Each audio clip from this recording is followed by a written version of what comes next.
বইয়ের মলাট পয়েন্ট এক প্রোগ্রামে আপনাদের স্বাগত। আজকে আপনাদের জন্য নিয়ে হাজির হলাম বিখ্যাত ঔপন্যাসিক আসাদ বিন হাফিজ রচিত ক্রুশের সিরিজটি।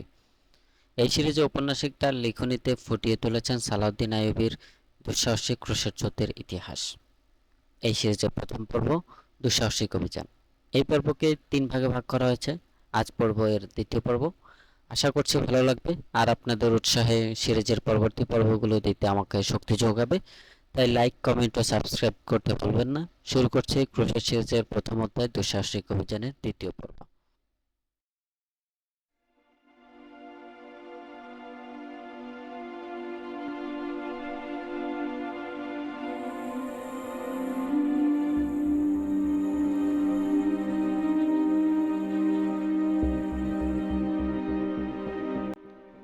নাজির কক্ষ থেকে সেই দুই ব্যক্তি বেরিয়ে এলো যোগীও। এদের বিদায় দিতে নাজি এবং অ্যাড্রোস আগেই বাইরে এসে দাঁড়িয়েছিল। লোক দুটো ঘোড়ায় চেপে দ্রুত অদৃশ্য হয়ে গেল। ঝুঁকির দিকে চোখ পড়তেই নাজি বলল, আমি বাইরে যাচ্ছি, তুমি গিয়ে বিশ্রাম করো। একা একা ভালো না লাগলে হারামে ঘোরাফেরা করতে পারো। ঠিক আছে, ঝুঁকি বলল। ও এখানে আসার পর থেকে একবারের জন্য বেরোতে পারেনি। নাজি এবং অ্যাড্রোস চলে যেতে ওর নিজের কক্ষে ফিরে গাউন পরল। কোমরে একটা খঞ্জর গুঁজে হাঁটা দিল হারামের দিকে। হারামের মেয়েরা অবাক বিস্ময়ে ওর দিকে তাকাতে লাগলো। এখানে ওর এই প্রথম আসা। সবাই আন্তরিকতার সাথে স্বাগত জানালো ওকে। সেই দুই নর্তকী অর্থপূর্ণ দৃষ্টিতে তাকালো ওর দিকে, কথা বললো হেসে হেসে। একটু পর বেরিয়ে এলো জকি। হারেম আর নাজির বসত বাড়ির মাঝখানটা নির্জন এবং এবড়োথেবড়ো। নাজির বাড়ির দিকে না গিয়েও ও অন্যদিকে চলে গেল। এদিকে ছিল একটা পায়ে চলা পথ। সে পথ ধরে হাঁটতে লাগলো জকি। ওর 15-20 কদম পেছনে এক ছায়ামূর্তি। ছায়ামূর্তি তার চেহারা আপাদমস্তক কালো কাপড়ে ঢেকে নিঃশব্দে এগিয়ে আসছিল তার পেছু পেছু। কিন্তু সতর্ক জকি টের পেয়ে গেল। সে তার চলার গতি বাড়িয়ে দিল, বেড়ে গেল ছায়ামূর্তির গতিও। সামনে ঘন ঝোপঝাড়। ঝুঁকি ঝোপের আড়ালে ঢুকে গেল। পেছনে ঢুকলো ছায়ামূর্তিটিও। সেখান থেকে শতানেক গজ দূরে সালাউদ্দিন আইয়ুবের বাসগৃহ, আশেপাশে সেনা অফিসারদের বাসভবন। ঝুঁকি ঝোপের আড়াল থেকে বেরিয়ে আইয়ুবের বাড়ির দিকে হাঁটতে লাগলো। বাঁয়ে উদয় হলো ছায়ামূর্তি। ঝকঝকে জ্যোৎস্নায়ও তার মুখ দেখা যাচ্ছিল না। বিড়ালের মতো নিঃশব্দে এগোচ্ছিল সে। ছায়ামূর্তির হাতে ওপরে উঠল। বিদ্যুৎ গতিতে একটা খঞ্জর নেমে এলো ঝুঁকির বাম কাঁধ এবং ঘাড়ের মাঝখানে। আঘাত খেয়ে ঝুঁকিও কোমর থেকে খঞ্জর বের করলো। ছায়ামূর্তি আরেকটা আঘাত করলো ওকে। পাশ কেটে নিজেকে বাঁচিয়ে ডান হাতের খঞ্জর ছায়ামূর্তির বুকে আমলে বসিয়ে দিল ঝুঁকি। বেশ হলো এক মরণ চিৎকার। চিৎকারটা নারী কণ্ঠের। ঝুঁকি এবার আঘাত করলো ছায়ামূর্তির পেটে। মাটিতে পড়ে গেল সে। আক্রমণকারীর দিকে না তাকিয়ে দৌড়াতে লাগলো ঝুঁকি। রক্ত ঝরে দুর্বল হয়ে যাচ্ছে ও। সালাউদ্দিন আইয়ুবের বাড়ির অর্ধেক পথ এখনো বাকি। মাথা ঘুরতে লাগলো ওর। গতি শ্লথ হয়ে এলো। ধীরে ধীরে নিস্তেজ হয়ে যাচ্ছে শরীর। সে এখন টলছে, পা পড়ছে এলোমেলো। ভয় হলো সে আর আইয়ুবের বাড়ি পৌঁছাতে পারবে না। এবারও চিৎকার করতে লাগলো, আলী আলী আইয়ুবি। রক্তে ভিজে গেছে ওর পোশাক। পা টেনে টেনে এগিয়ে চলছে ও। অনেক কাছে চলে এলেও মনে হচ্ছে আইয়ুবের বাড়ি পর্যন্ত ও আসলেই পৌঁছতে পারবে না। ও আলী এবং সালাউদ্দিন আইয়ুবকে ডেকেই যাচ্ছিল। ও ডাকাডাকি শব্দ কানে যেতেই ছুটে এলো এক পাহারাদার। টলতে টলতে চোখে তার গায়ের ওপরই লিখে পড়লো। পাহারাদারকে বলল, আমাকে এক্ষুনি গভর্নরের কাছে পৌঁছে দাও, জলদি তাড়াতাড়ি করো। রক্তক্ষরণ অবস্থা দেখে পাহারাদার তার কাঁধে তুলে নিল তাকে। সবার ঘরে বসে আলীর নিকট থেকে রিপোর্ট নিচ্ছিলেন সালাউদ্দিন আইয়ুবী, পাশে দুজন পদস্থ কর্মকর্তা। আলীর রিপোর্ট অনুযায়ী সুদানি বাহিনীতে বিদ্রোহের সম্ভাবনা রয়েছে। এর বিভিন্ন দিক নিয়ে আলোচনা চলছিল। আতঙ্কিত প্রহরী ভেতরে প্রবেশ করলো। কক্ষের চোখগুলো একসঙ্গে ঘুরে গেল তার দিকে। প্রহরী বলল, পাহারাদার একজন আহত মেয়ে নিয়ে বাইরে দাঁড়িয়ে আছে। মেয়েটা গভর্নরের সাথে দেখা করতে চাইছে। তীরের মতো কামরা থেকে বেরিয়ে গেলেন আলী। পেছনে সালাউদ্দিন আইয়ুব। ঝুঁকিকে ভেতরে নিয়ে আসা হলো। একজনকে পাঠিয়ে দেওয়া হলো ডাক্তারের জন্য। আইয়ুব নিজের পালঙ্কে শুয়ে দিলেন ওকে। রক্ত ভিজে গেল বিছানার চাদর। কাউকে ডাকতে হবে না, ক্ষীণ কণ্ঠে বলল ঝুঁকি, আমি আমার দায়িত্ব পালন করেছি। ঝুঁকি, তোমাকে কে আহত করেছে? আলী প্রশ্ন করলেন। আগে জরুরি কথা শোনো। এখনই উত্তর পূর্ব দিকে লোক পাঠিয়ে দিন। দেখতে পাবেন দুজন অশ্বারোহী দ্রুত ছুটে যাচ্ছে। দুজনের পরনেই দামি পোশাক। দেখতে ব্যবসায়ী মনে হবে, একজনের ঘোড়া ধূসর, অন্যেরটা কালো। খ্রিস্টান সম্রাট ফ্রাঙ্কের কাছে নাজির লেখা চিঠি আছে ওদের কাছে। নাজি সুদানি বাহিনী নিয়ে বিদ্রোহ করবে, আমি আর কিছুই জানি না। আপনাদের দেশ ভয়ঙ্কর সংকটের মুখে, অশ্বারোহী দুজনকে পথেই ধরে ফেলতে হবে, ওরা সব কিছু জানে। বলতে বলতে থেমে গেল জকি, গান হারিয়েছে ও। দুজন ডাক্তার ঘরে ঢুকলো দ্রুত। রক্তক্ষরণ বন্ধ করার চেষ্টা করলো ওরা। শুধু ওষুধ খাওয়ানোর কয়েক মিনিট পর গান ফিরে এলো ওর। জ্ঞান ফিরতে ঝুঁকি নাজির সাথে অ্যাড্রেসের কথাবার্তার কথা থেকে শুরু করে সবকিছু বর্ণনা করলো তার কাছে। এরপর বলল, আততায়ীকে আমি চিনি না, আঘাত পেয়ে পাল্টা আঘাত করেছিলাম। তার চিৎকার শুনে মনে হয়েছে মহিলা, তবে এখন পর্যন্ত বেঁচে নেই হয়তো। সাথে সাথে আক্রমণ স্থলে লোক পাঠিয়ে দেওয়া হলো। জকির রক্তক্ষরণ বন্ধ হলো না। ও সালাউদ্দিন আইয়ুবের হাতে চুমু খেয়ে বলল, আল্লাহ আপনাকে এবং আপনার দেশকে অবশ্যই নিরাপদে রাখবেন। আপনি পরাজিত হতে পারেন না। সালাউদ্দিন আইয়ুবের ঈমান কত দৃঢ় আমার চেয়ে বেশি কেউ জানে না। এরপর আলী বিন সুফিয়ানের দিকে তাকিয়ে বলল, আমি তো দায়িত্ব পালনে অবহেলা করিনি। যে জিম্মা আমাকে দিয়েছিলেন আমি তা পূর্ণভাবে পালন করেছি। তুমি অনেক বেশি পালন করেছো জকি, আলী বললেন। নাজি, এতটা বিপজ্জনক আমি কল্পনাও করিনি, যার জন্য তোমায় জীবন দিতে হলো। আমি শুধু তথ্য সংগ্রহের জন্য তোমাকে ওখানে পাঠিয়েছিলাম। হ্যাঁ হ্যাঁ, আমি যদি মুসলমান হতাম। বেদনা ছড়ে পড়লো জকির কণ্ঠ থেকে। সাথে সাথে বেরিয়ে এলো অশ্রুর বন্যা। আমাকে যে বিনিময়ের দেওয়ার কথা ছিল তা আমার অন্ধ পিতা আর চিররোগা মাকে পাঠিয়ে দেবেন। তাদের অপারগতাই 12 বছর বয়সে আমাকে নর্তকী হতে বাধ্য করেছিল। বাকরুদ্ধ হয়ে এলো জকির। হঠাৎ মাথায় একদিকে ঢলে পড়লো। অর্ধ নিমলিত চোখ আর ঈষৎ ফাঁকা করা ঠোঁট দেখে মনে হচ্ছিল ওর মৃদু হাসছে। ডাক্তার ওর নাড়িতে হাত রাখলেন, করুণ চোখে চাইলেন আইয়ুবের দিকে। ও যে ধর্মেরই হোক, সম্পূর্ণ রাষ্ট্রীয় মর্যাদায় সমাহিত করা হবে ওকে। বললেন আইয়ুবে, ইচ্ছা করলে আমাদের ধোঁকাও দিতে পারত, কিন্তু তার পরিবর্তে ও ইসলামের জন্য জীবন বিলিয়ে দিয়েছে। প্রহরী এসে বলল, একজন মহিলার লাশ নিয়ে আসা হয়েছে। সবাই দেখলেন মধ্যবয়সী এক অপরিচিত মহিলা। আক্রান্ত স্থানে দুটো খঞ্জর পাওয়া গেল। খোঁজখবর নিয়ে জানা গেল মহিলা ছিল নাজির হারেমের চাকরানী। নর্তকীদের লোভের ফাঁদে পড়ে জকিকে হত্যা করতে এসেছিল, যার জন্য কেউ তাকে চিনতে পারেনি। অত্যন্ত গোপনে সম্পূর্ণ রাষ্ট্রীয় মর্যাদা জকিকে সমাহিত করা হলো। মাটি খুঁড়ে পুঁতে রাখা হলো মহিলার লাশ। রাতে সালাউদ্দিন আইয়ুবী পত্রবাহী অশ্বারোহীদের ধরে আনার জন্য 8 জন দুঃসাহসী ঘোড়সওয়ার প্রেরণ করলেন। জকির নির্দেশিত পথ ধরে ধাওয়া করে ছুটল ওরা। মরুভূমিতে ধুলো উড়িয়ে দ্রুত এগিয়ে চলল আলী বিন সুফিয়ানের নেতৃত্বে। জকি ছিল মরক্কোর এক নর্তকী। তার ধর্ম সম্পর্কে কেউ জানতে পারেনি। নাজি শত্রুর বিরুদ্ধে সুন্দরী যুবতী এবং হাসির ব্যবহার করে একথা জানত আলী। তাই সে এক বিশ্বস্ত লোকের মাধ্যমে মরক্কো থেকে জকিকে আনিয়েছিল। এরপর নারী ব্যবসায়ী ছদ্মবেশে নিজেই ওকে নাজির কাছে বিক্রি করে দিল। মেয়েটার মধ্যে ছিল জাদুর চমক। নাজি ওকে সালাউদ্দিনের বিরুদ্ধে ব্যবহার করতে গিয়ে নিজে ফেঁসে গেল। নাজির গোপন বৈঠকে হাজির থাকতো জকি। সম্বর্ধনার রাতে ওকে আইয়ুবের তাঁবুতে পাঠিয়ে নাজি ভীষণ খুশি হয়েছিল। এতদিন পাথর গলানো যাবে, মেয়েটা তাকে মদ খাওয়াবে, এরপর তাকে নিজের ইচ্ছে মতো গড়ে নিতে কতক্ষণ, এই ছিল নাজির ভাবনা। কিন্তু নাজি জানতো না জকি আইয়ুবেরই চর। সে রাতে ও সালাউদ্দিন আইয়ুবের তাঁবুতে তার ওপর অর্পিত কাজের রিপোর্ট দিয়েছিল। তাঁবু থেকে বেরিয়ে দেখা করেছিল আলীর সাথে। আলী ওকে পরবর্তী নির্দেশ দিয়েছিল। এরপর নাজির বাড়ি থেকে আর বের হওয়ার সুযোগ পায়নি ও। সুযোগ যখন পেল, ঘাতকের খঞ্জর কেড়ে নিল ওর প্রাণ। জকির মৃত্যুর পর প্রতিশ্রুত পারিশ্রমিক, নাজির কাছ থেকে নেয়া বিক্রয়লব্ধ অর্থ এবং আইয়ুবের দেওয়া উপহার সামগ্রীর মরক্কোয় পাঠিয়ে দেওয়া হলো ওর বাপ মার কাছে।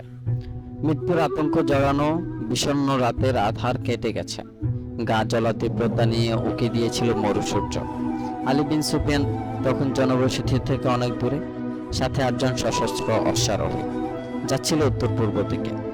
সম্রাট ফ্রাঙ্কের রাজধানীর পথ আলীর চেনা। ক্লান্ত হলেও আরবি ঘোড়াগুলো এখনো সুপ্রতিভ। দূর দিগন্তের দৃষ্টি ছুড়লেন আলী। খোঁজঝোড় দুথির পাশ ঘেঁষে এগিয়ে যাচ্ছেন 2 জন অশ্বারোহী। পরিবর্তন করে পাহাড়ে আড়াল নিয়ে এগোতে লাগলেন তিনি। আলী ছিলেন মরুভেদী, পথ হারানোর সম্ভাবনা ছিল না। সওয়ার দুজন এখনো মাইল চারেক দূরে। গতি বাড়িয়ে দিলেন আলী। অবসন্ন হয়ে পড়েছে ঘোড়া। খরজুর পীঠের কাছে পৌঁছতে পৌঁছতে সওয়ার দুজন আরো মাইল দুই এগিয়ে গেছে। চলছে পাহাড়ের কোল ঘেঁষে। ওদের ঘোড়াও অসম্ভবত ক্লান্ত। ঘোড়া থেকে নেমে পাহাড়ের আড়ালে চলে গেল লোক দুটো। আলী আবার পথ পরিবর্তন করলেন। দুই দলের মধ্যে দূরত্ব কমে এলো। এখন মাত্র কয়েকশো গজের ব্যবধান। লোক দুটো অশ্বক্ষুরের শব্দে বেরিয়ে এলো। আলীদের দেখে দ্রুত ঘোড়ায় চড়ে পালাতে লাগলো ওরা। সামনে বালিয়াড়ি। ভয় পেয়ে ওরা একবার ডানে আরেকবার বাঁয়ে যাচ্ছিল। একজন তীরন্দাজ চলতি ঘোড়া থেকে তীর ছুড়ল। একজনের ঘোড়ার পায়ে বিদ্ধে লাফিয়ে উঠল ঘোড়াটা। চাল সামলাতে না পেরে ছিটকে পড়ল আরোহী। আলী ওদের ঘিরে ফেললেন। দুজনকে বেঁধে ফেলা হলো। আলীর প্রশ্নের জবাবে ওরা নিজেদের ব্যবসায়ী পরিচয় দিল। তল্লাশির পর পাওয়া গেল নাজির লেখা চিঠি। আলী খানিক বিশ্রাম করে বন্দীদের নিয়ে রাজধানীর পথ ধরলেন। চরম উৎকণ্ঠা নিয়ে অপেক্ষার প্রহর গুনছিলেন সালাউদ্দিন আইয়ুবীর। দিন শেষে রাত এলো। গভীর হয়ে এলো রাত। অনেক রাতে বিছানায় পিঠ লাগালেন আইয়ুবী। ভোর রাতে দরজায় মৃদু করাঘাতের শব্দে জেগে উঠলেন তিনি। তড়িঘড়ি দরজা খুলে দেখলেন বাইরে দাঁড়িয়ে আছে আলী। পেছনে 8 জন সওয়ার এবং 2 জন বন্দী। আইয়ুবী সকলকে ভেতরে ডেকে নিলেন। নাজির চিঠি এগিয়ে দিল আলী। চিঠি খুললেন আইয়ুবী। কয়েক লাইন পড়তে ক্রোধে বিবর্ণ হয়ে গেল তার চেহারা। পলকে আনন্দ ছলকে উঠল চোখে মুখে। নাজি তার দীর্ঘ চিঠিতে খ্রিস্টান সম্রাট ফ্রাঙ্ককে আক্রমণের জন্য দিনক্ষণ ঠিক করে দিয়েছে।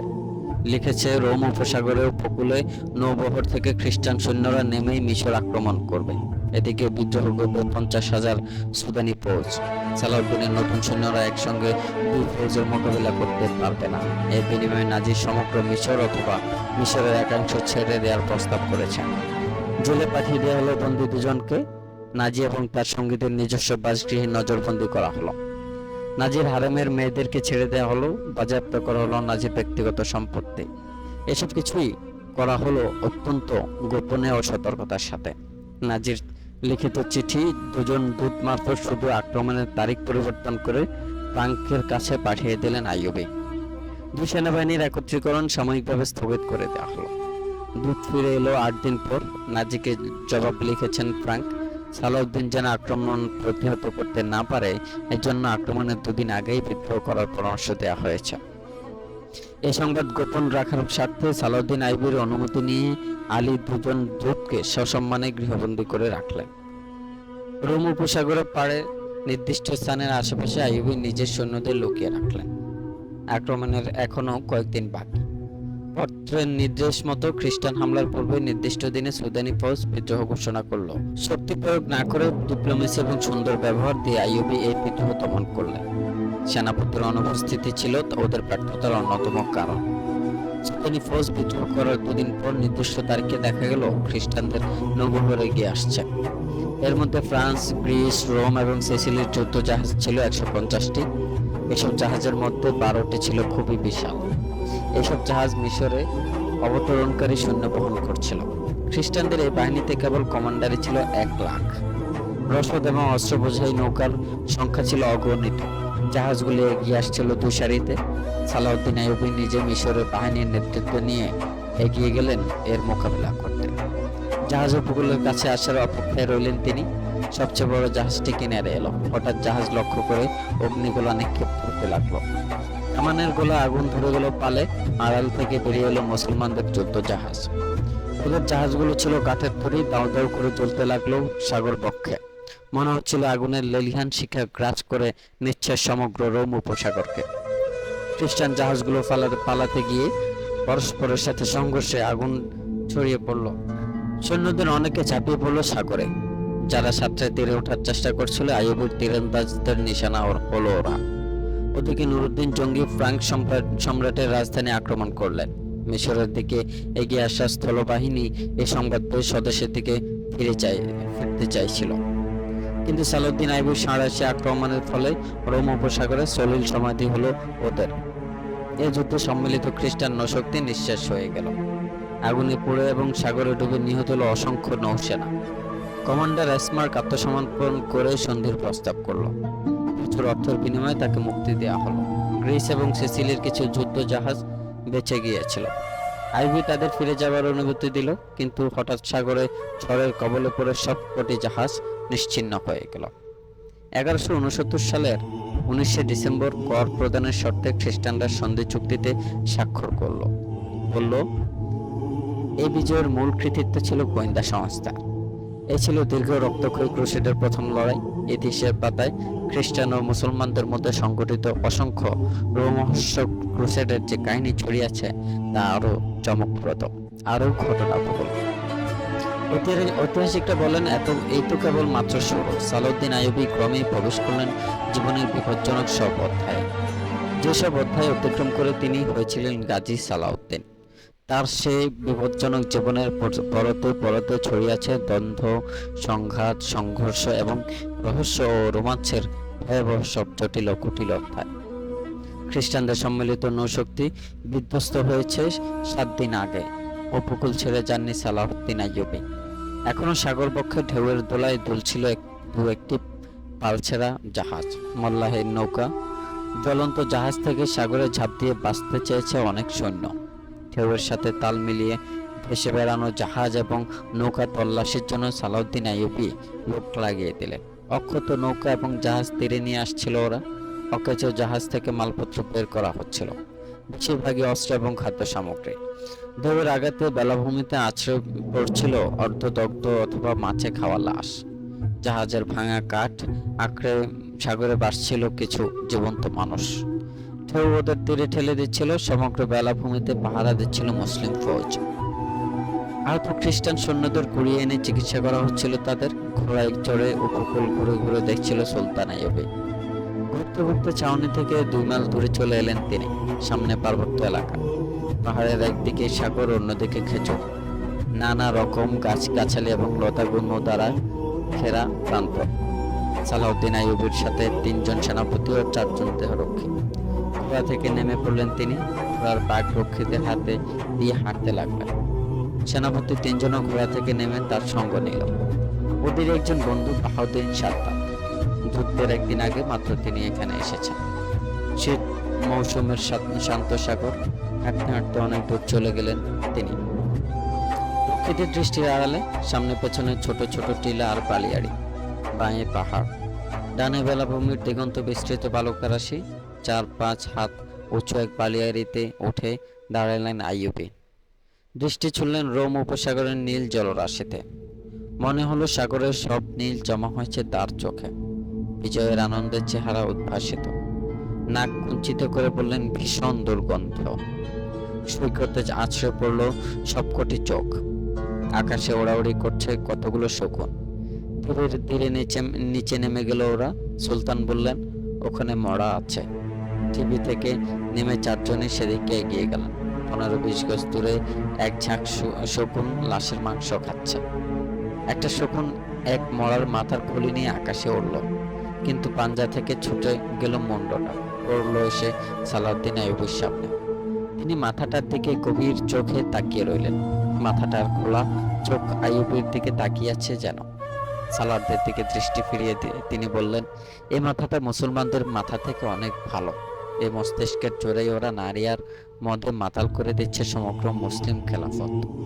ওরা ইঁদুরের মতো মুসলিম বিশ্বকে ঘুরে ঘুরে খাচ্ছে সুলতান, বললেন এক সেনাপতি। আরেকজন বললেন, আমাদের সম্রাটগণ ওদের নিয়মিত করে কর দিয়ে যাচ্ছে। সাদ্দাত বললেন, ফিলিস্তিন ওদের দখলে সুলতান, আমরা কি কোনোদিন তা পুনরুদ্ধার করতে পারবো না? আল্লাহর রহমত থেকে নিরাশ হইও না সাদ্দাত। আল্লাহর রহমত থেকে না হলেও আমরা আমাদের ভাইদের দিক থেকে নিরাশ হয়ে পড়েছি। তুমি ঠিক বলেছ, বাইরের আক্রমণ প্রতিরোধ করা সম্ভব। একবারও কি ভেবেছ কি করে খ্রিস্টানদের এত বড় নৌশক্তি আমরা নিঃশেষ করে দিলাম? খোলা ময়দানে নয়, শুধু কমান্ডো হামলার মাধ্যমে। ওদের ফৌজ সমগ্র মিশর ধ্বংস করে দেওয়ার জন্য যথেষ্ট ছিল। কিন্তু বন্ধুরা, ভেতরের আক্রমণ এত সহজে ঠেকানো সম্ভব হতো না। ভাই আক্রমণ করলে ভাববে সত্যি কি ভাই আক্রমণ করেছে। যখন তার বিরুদ্ধে তরবারি তুলবে, দুশ্মন এই সুযোগ নেবে, নিঃশেষ করবে দুজনকেই। পাহাড়ের কোল ঘেঁষে এগিয়ে চললেন সুলতান সালাউদ্দিন আইয়ুবী। কিছু দূরে গিয়ে কি দেখে থমকে দাঁড়ালেন। নুয়ে মাটি থেকে জিনিসটা তুলে দেখলেন সবাইকে। একটা ক্রুশ। তাগায় বাঁধা। ছড়িয়ে থাকা লাশগুলোর দিকে তাকালেন, আবার আগের সেই খুলিটা নিয়ে ঝগড়া করছে তিনটে শকুন। দ্রুত মাথাটার কাছে গেলেন তিনি, ক্রুশটা সেই মাথার উপর রেখে ফিরে এলেন সঙ্গীদের কাছে। বললেন, আমি এক বন্দি খ্রিস্টান অফিসারের সাথে কথা বলেছি। ও বলেছে সেনাবাহিনীতে ভর্তি হবার সময় সকলকে ক্রুশের উপর হাত রেখে শপথ করতে হয়। জীবন বাজি রেখে মুসলমানদের বিরুদ্ধে যুদ্ধ করার শপথ নেওয়ার পর সব সৈনিকের গলায় একটি করে ক্রুশ ঝুলিয়ে দেওয়া হয়। জানি না কুড়িয়ে পাওয়া এই ক্রুশটি কার, ক্রুশের জন্যই এরা জীবন দিয়েছে। খুলিটার উপর ক্রুশটা রাখলাম, একজন সৈনিকের শপথের অমর্যাদা যেন না হয়। সুলতান সাদ্দাত বললেন, জেরুজালেমে খ্রিস্টানরা মুসলমানদের কি মর্যাদা দিচ্ছে আপনি জানেন? ওখান থেকে স্ত্রী পরিজন নিয়ে পালিয়ে যাচ্ছে মুসলমানরা, লুণ্ঠিত হচ্ছে আমাদের মেয়েদের ইজ্জত। এখনো আমাদের বন্দীদের ওরা ছেড়ে দেয়নি। মুসলমানরা ওখানে পশুর মতো জীবন যাপন করছে। আমরা কি এর প্রতিশোধ নেব না? প্রতিশোধ নয় সাদ্দাত, আমরা ফিলিস্তিন পুনরুদ্ধার করতে চাই, কিন্তু আমাদের শাসকরা এই পথে বড় বাধা। ওরা ক্রুশ স্পর্শ করে মুসলিম বিশ্বকে নিঃশেষ করার শপথ নিয়েছে। আমিও আল্লাহর সামনে দাঁড়িয়ে বুকে হাত দিয়ে শপথ করে বলেছি, অবশ্যই ফিলিস্তিন পুনরুদ্ধার করবে। কিন্তু বন্ধুরা, আমাদের ভবিষ্যৎ ইতিহাস আধারে ছেয়ে যাচ্ছে। একসময় ওরা শাসক ছিল, আমরা ছিলাম যোদ্ধা। এখন মুসলমান শাসক হচ্ছে, ওরা দখল করে নিচ্ছে যুদ্ধের ময়দান। আমার মনে হয় মুসলমানরা শাসক হলেও নেতৃত্ব থাকবে খ্রিস্টানদের হাতে। শাসক হতে পেরেই ওরা সন্তুষ্ট থাকবে। আমি ফিলিস্তিন জয় করব, কিন্তু ওরা তা রক্ষা করতে পারবে না। খ্রিস্টানদের মস্তিষ্ক অত্যন্ত উর্বর। 50,000 সুদানি ফৌজ কারা লালন করছে। আমাদের খেলাফতের পোশাক লুকিয়ে আছে নাজির মতো কালকে উঠে। এরা দেশের জন্য বিপজ্জনক। আমি প্রথম গভর্নর যে এই সত্যটা বুঝতে পেরেছি। নাজির চিঠি আমাদের হাতে না এলে এতক্ষণে আমাদের রক্তে মিশে যেত মরুর বালুকা রাশির সাথে, নয়তো হতাম ওদের হাতে বন্দী। আইয়ুবী আবেগ আপ্লুত কণ্ঠে কথা বলে যাচ্ছে। অকস্মাৎ পেছন থেকে সনসন শব্দে ছুটে এলো একটা তীর। সালাউদ্দিন আইয়ুবীর দুপায়ের ফাঁকে বালিতে গেঁথে গেল তীরটা। আতঙ্কিত দৃষ্টিতে পেছন ফিরে পাহাড়ের দিকে তাকালেন সবাই। আরো তীর আসতে পারে ভেবে দৌড়ে এক পাহাড়ের আড়ালে দাঁড়ালেন। শীষ দিলেন সাদ্দাত। নিচে থেকে ছুটে এলো রক্ষীরা। ঘোড়াগুলো এখানে রেখে তোমরা পাহাড়ের ও পাশে চলে যাও, রক্ষীদের বললেন সুলতান। ওদিক থেকে তীর এসেছে, কাউকে দেখলে গ্রেপ্তার করবে। যেদিক থেকে তীরটা ছুটে এসেছিল সাবধানে সেদিকে এগোতে শুরু করলো রক্ষীরা। সেনাপতিরা দ্রুত পাহাড়ে উঠতে লাগলেন। ওদের নিষেধ উপেক্ষা করে তাদের সাথে এগিয়ে চললেন সালাউদ্দিন আইয়ুবী নিচেও। পাহাড়ে উঠে দাঁড়ালেন সুলতান সালাউদ্দিন আইয়ুবী। সামনে দিগন্ত বিস্তৃত পর্বতমালা, কোনটা উঁচু কোনটা নিচু। সালারদের নিয়ে ঘুরে ঘুরে দেখলেন চারদিকে। জনমানুষের চিহ্ন নেই। রক্ষীরা ঘোড়া ছুটিয়ে বিভিন্ন পাহাড় খুঁজে দেখল, কেউ নেই। যেন হাওয়া থেকে ছুটে এসেছে তীরটা। সালাউদ্দিন আইয়ুবী ফিরে এলেন তীরের কাছে। হাত লাগতেই পড়ে গেল ওটা। তীরটা হাতে নিলেন সুলতান। বললেন, অনেক দূর থেকে এসেছে, এজন্য হালকাভাবে বেঁধেছে। তবে তীরটা গুপ্তঘাতকের নয়, খ্রিস্টানদের। সুলতানের জীবন বিপন্ন বললেন এক সেনাপতি। হেসে উঠলেন সালাউদ্দিন আইয়ুবী। এবং সবসময় ঝুঁকিপূর্ণই থাকবেন বললেন তিনি। খ্রিস্টানদের যেসব নৌকা মাঝি মল্লা ছাড়া ঢেউয়ের তালে তালে দুলছে, আমি তা দেখতে পেরিয়েছি। কিন্তু বন্ধুরা, ওদের সব তীরই মল্লাহীন নয়। ওরা আবার আসবে ঝড়ের গতিতে, আঘাত করতে মাটির নিচ থেকে, পিছন থেকে। যুদ্ধের স্বাভাবিক নিয়মে ওদের সাথে মোকাবেলা করা যাবে না। আমি যুদ্ধ পলিসিতে এক নতুন পদ্ধতি সংযোজন করব। এ পলিসি সম্পূর্ণ করা নতুন। গেরিলা অপারেশনে আনবো নতুন মাত্রা। কমান্ডো এবং গোয়েন্দাদেরই থাকবে এতে প্রধান ভূমিকা। তীরটা হাতে নিয়েই ঘোড়ায় চাপলেন সালাউদ্দিন আইয়ুবী। এগিয়ে গেলেন শিবিরের দিকে। ডানে বাঁয়ে এবং পেছন থেকে সালাউদ্দিন আইয়ুবীকে অনুসরণ করে এগিয়ে চললেন সেনাপতি তিনজন। বলতে গেলে অল্পের জন্য বেঁচে গেলেন সালাউদ্দিন আইয়ুবী, কিন্তু তিনি ছিলেন এ ব্যাপারে নিরুদ্বিগ্ন, উৎকণ্ঠাহীন, যেন কিছুই হয়নি। তারপর ফিরে সালাদকে নিয়ে বসলেন। তাদের সামনে তুলে ধরলেন গেরিলা আক্রমণ এবং কমান্ডো হামলার বিভিন্ন দিক। বললেন, আমি আলী বিন সুফিয়ানকে শক্তিশালী গোয়েন্দা বাহিনী গঠন করার নির্দেশ দিয়েছি। তোমরা সেনাবাহিনী থেকে স্বাস্থ্যবান এবং মেধাবী যুবকদের বাছাই করো। ওরা হবে সুদর্শী, বুদ্ধিমান ও ওদের থাকবে উটের মতো দীর্ঘ সময় ক্ষুধা তৃষ্ণা সহ্য করার ক্ষমতা, গতি হবে চিতাবাঘের মতো ক্ষিপ্র, ঈগলের মতো তীক্ষ্ণ দৃষ্টি এবং খরগোশ ও হরিণের মতো দ্রুতগামী হতে হবে ওদের। ওদের থাকবে সশস্ত্র শত্রুর সাথে খালি হাতে লড়াই করার ক্ষমতা, নেশা ও পরনারীর প্রতি আসক্ত হবার লোভ থেকে মুক্ত। খ্রিস্টানরা আমাদের মাঝে অসন্তোষ সৃষ্টি করতে চাইছে, সুন্দরী মেয়েদের ব্যবহার করছে গোয়েন্দা কাজে, ওরা নিঃশেষ করে দিতে চাইছে আমাদের ইমানি আবেগ। আমি দেখেছি মুসলমানরা নারীদের ব্যাপারে অত্যন্ত দুর্বল। আমি গোয়েন্দাগিরি বা অন্য কোনো কাজে কোনো মেয়ে ব্যবহারের পক্ষপাতী নই। আমরা নারীর ইজ্জত আবরুর রক্ষক। নারী ইজ্জতকে অস্ত্র হিসেবে ব্যবহার করা আমাদের কাজ নয়। আলী গোয়েন্দা কাজে কয়েকটি মেয়ে ব্যবহার করছে। ওরা না মুসলিম না খ্রিস্টান, কিন্তু কোনো ধর্ম নয়। আমি নারীকেই নারী হিসেবে সম্মান দিতে চাই। তাঁবুতে ঢুকলো রক্ষী দলের কমান্ডার হলো রক্ষীরা কয়েকজন মেয়ে ও পুরুষকে ধরে এনেছে। বেরিয়ে এলেন সালাউদ্দিন আইয়ুবী, তার পিছু নিলেন তিনি 3 সেনাপতি। 12 জন লোক দাঁড়িয়ে আছে, 5 জন পুরুষ 7 জন মেয়ে।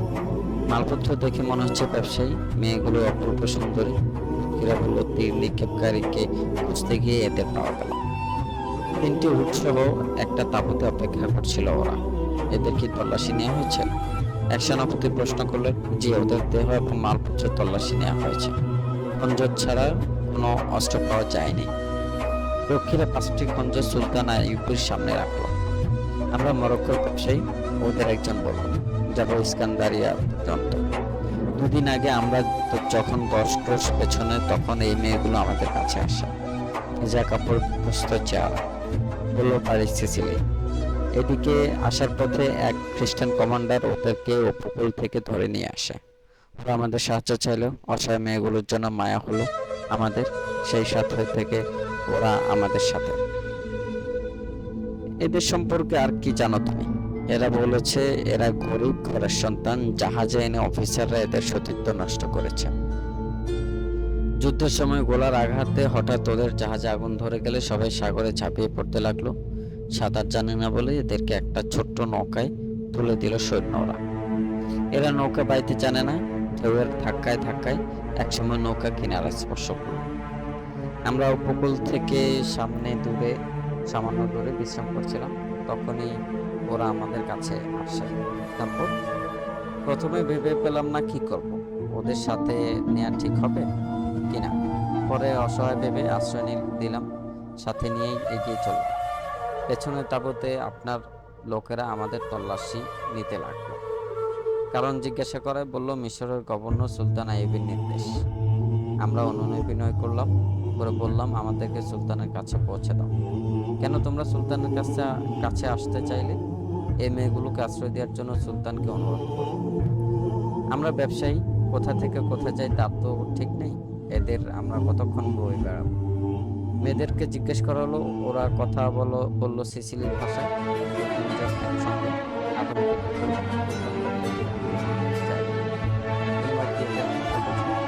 একজন এগিয়ে এলো।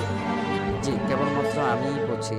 ওদের আশ্রয় দেওয়ার জন্য মহানুভব সুলতানকে অনুরোধ করছে ওরা বলছে ব্যবসায়ীদের সাথে ওরা যাবে না। চারদিক যুদ্ধ চলছে, ভয় আছে চোর ডাকাতে। ওরা আরো বলছে খ্রিস্টান সৈন্যদের ওরা ভীষণ ভয় পায়। অপহরণের সময় ওরা সবাই কুমারী ছিল। জাহাজে ওদের সতীত্ব হরণ করা হয়েছে। অন্য একটি মেয়ে কিছু বলল। দোভাষী বলল মেয়েটি বলছে আমাদেরকে মুসলমানদের রাজার কাছে নিয়ে চলো, হয়তো তিনি আমাদের আশ্রয় দেবেন। অপর একটি মেয়ে কান্না ভেজা কণ্ঠে বলল আমাদেরকে খ্রিস্টান সৈন্যদের কাছে ফিরিয়ে দিও না, আমরা মুসলমান হয়ে যাব। হ্যাঁ, আমরা মুসলমান হয়ে যাব। কোনো মুসলমান দয়া করে আমাদের বিয়ে করলে আমরা আর দেশেও ফিরে যাব না, আমরা এখানেই থেকে যাব, বলল আরেক মেয়ে। তার কথা শুনে চোখ মুখে আতঙ্ক নিয়ে 2-3টি মেয়ে মুখ লুকানোর চেষ্টা করছিল, যেন ওরা লজ্জায় মরে যাচ্ছে। সুলতান বললেন এদেরকে খ্রিস্টান সৈন্যদের কাছে তুলে দেওয়া হবে না। মুসলমান হওয়ার জন্য ওদের বাধ্য করবে না কেউ। ওরা যদি আমাকে বিশ্বাস করে মুসলিম মেয়েদের মতোই ওদের আশ্রয় দেব। জেরুজালেমের খ্রিস্টান ফাদার বা ফাদরির কাছে পাঠিয়ে দেব রাজধানীতে গিয়ে, অথবা খ্রিস্টানদের সাথে বন্দি বিনিময়ের সময় ওদেরকে স্বদেশে পাঠিয়ে দেওয়া হবে। ওদের প্রয়োজন এবং মর্যাদার প্রতি লক্ষ্য করা হবে। কিন্তু কিন্তু কেউ বিয়ে করলে মুসলমান হবে এই প্রস্তাব গ্রহণ করা যাবে না, এমনকি কোনো মুসলমানের সাথে ওরা মিশতেও পারবে না। ব্যবসায়ী সুলতানের কথা মেয়েদের বুঝে বলল। স্বস্তির ভাব ফুটে উঠল ওদের চেহারায়। সুলতানের প্রতি কৃতজ্ঞতা প্রকাশ করে ফিরে গেল ব্যবসায়ী। মেয়েদের জন্য আলাদা তাঁবু টানাতে বললেন সালাউদ্দিন। প্রয়োজনে প্রহরা এবং তাঁবু স্থান নির্দেশ করতে রক্ষীরা দুজন আহত বন্ধুকে নিয়ে গেল। জীর্ণ বিধ্বস্ত চেহারা, রক্ত পানিতে ভেজা পোশাক, লাশের মতো ফ্যাকাশে। জানা গেল মাইল দেড়েক দূরে এক নৌকায় ছিল 22 জন লোক।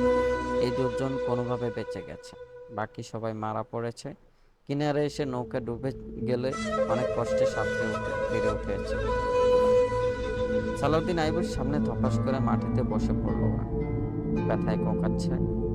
ওদের একজন সাধারণ সৈনিক বলে মনে হলো, কাপড়ে রক্তের দাগ নেই, তবে কাতরাচ্ছে অন্যদের চেয়ে বেশি। মাঝে মাঝে মেয়েদের দিকে মুখ বিকৃত করে তাকাচ্ছে। একে একে সবার উপর দৃষ্টি বোলালেন সুলতান সালাউদ্দিন। শেষ বন্দির দিকে তাকিয়ে রইলেন সে অনেকক্ষণ। সেনাপতির দিকে ফিরিয়ে আনলেন দৃষ্টি। আলী এখনো এলো না? বলে নাই, এ পর্যন্ত যতজন ধরা পড়েছে তাদের এখনই জিজ্ঞাসাবাদ করা। শেষ বন্দির দিকে তাকালেন আবার, বলেন, মনে হয় কমান্ডার আলী এলে ওকে জিজ্ঞাসাবাদ করতে পারবে। সম্ভবত ভেতরে হাড়গোড় ভেঙেছে। রক্ষীদের দিকে ফিরে বললেন, এদেরকে এখনই আহত বন্দি শিবিরে পৌঁছে দাও। চিকিৎসা এবং খাওয়া দাওয়ার দিকে খেয়াল রাখো।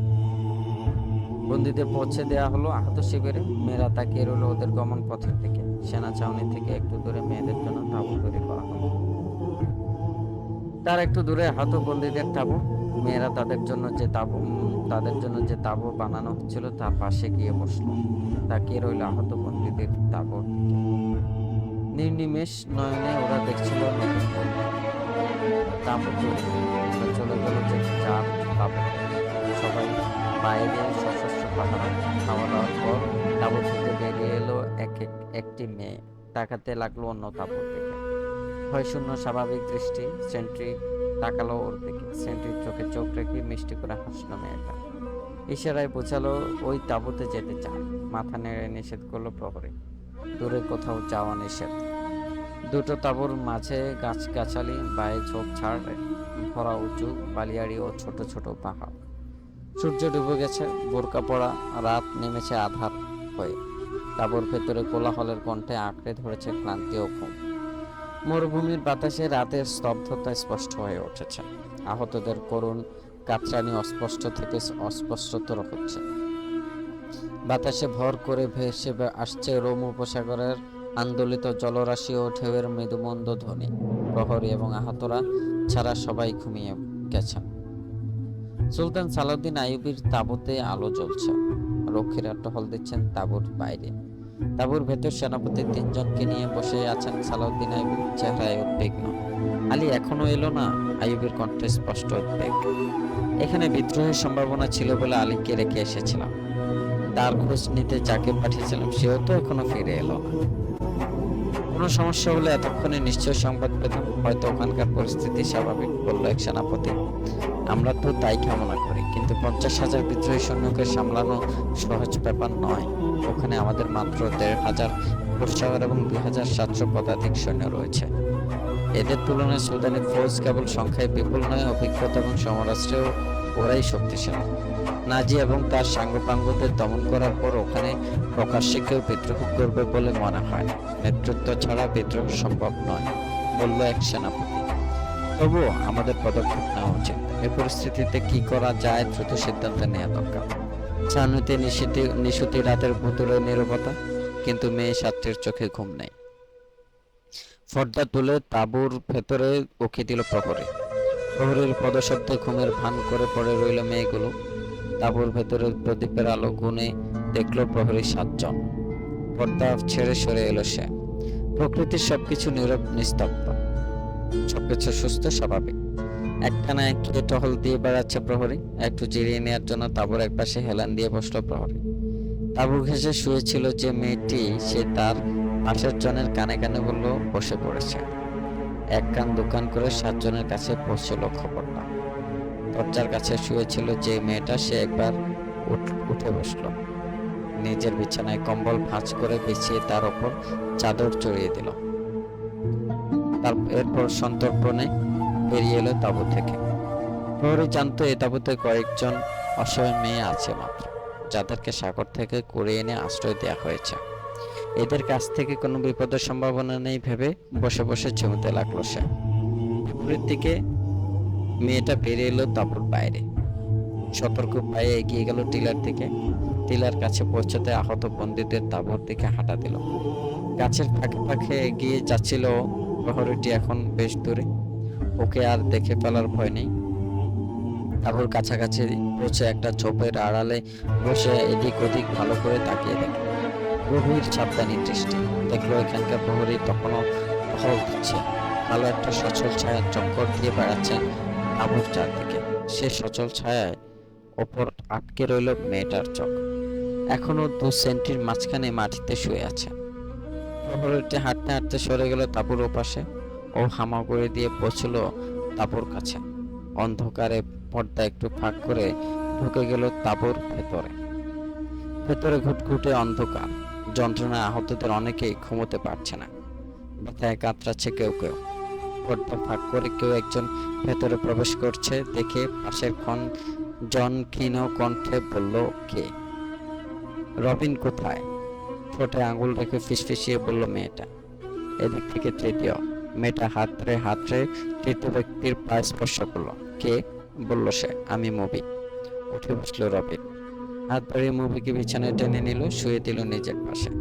ওর গায়ে চাদর তুলে দিতে দিতে বলল, আমার সাথে লেগে থাকো, পরে এসে যেতে পারে। রবিন মুভিকে বুকের সাথে জড়িয়ে ধরে ফিসফিস করে বলল, আমি আশ্চর্য হচ্ছে মুভি, কিভাবে আমাদের দেখা হলো? এতে বোঝা যায় পবিত্র যিশু আমাদের সাফল্য চাইছেন। আমরা পরাজিত হয়েছি এ কথা ঠিক নয়। তুমি কি আহত হাড়গোড় ভাঙেনি তো? আমার কিছু হয়নি, একটা আঁচড় পর্যন্ত লাগেনি কোথাও। এখানে এসেছো কেন? সুদানি সেনাবাহিনীর কাছে যাবো। চারদিকে মুসলিম ফৌজ, অনেক চেষ্টা করেছি, যেতে পারেনি। দেখলাম ওরা আহত বন্দীদের চিকিৎসা দিচ্ছে। আহত হওয়ার ভান করে ওদের দলে ফিরে গেলাম। এখন কি করবে? সুযোগ পেলেই পালিয়ে যাও, কিন্তু এই মুহূর্তে তা সম্ভব হচ্ছে না। আইবি বড় বজ্জাত আদমি, যার দিকে ওর চোখ কান খোলা। ভালোই গেড়া করলে আটকেছ দেখছি। টিটকারি মারবে না? হঠাৎ খেপে গেল রবি। ক্রোধের সাথে বলল, বলো তো আইবি এখনো বেঁচে আছে কেন? তীর কি শেষ হয়ে গিয়েছিল, না ওই বদমাসটা ভয় পেয়েছে? আমার দ্বিতীয় প্রশ্ন, তোমরা 7 জন একত্রে ধরা পড়লে কিভাবে? ওই 5টা পাঠা কি মরে গেছে না পালিয়েছে? ওরা সবাই বেঁচে আছে রবিন।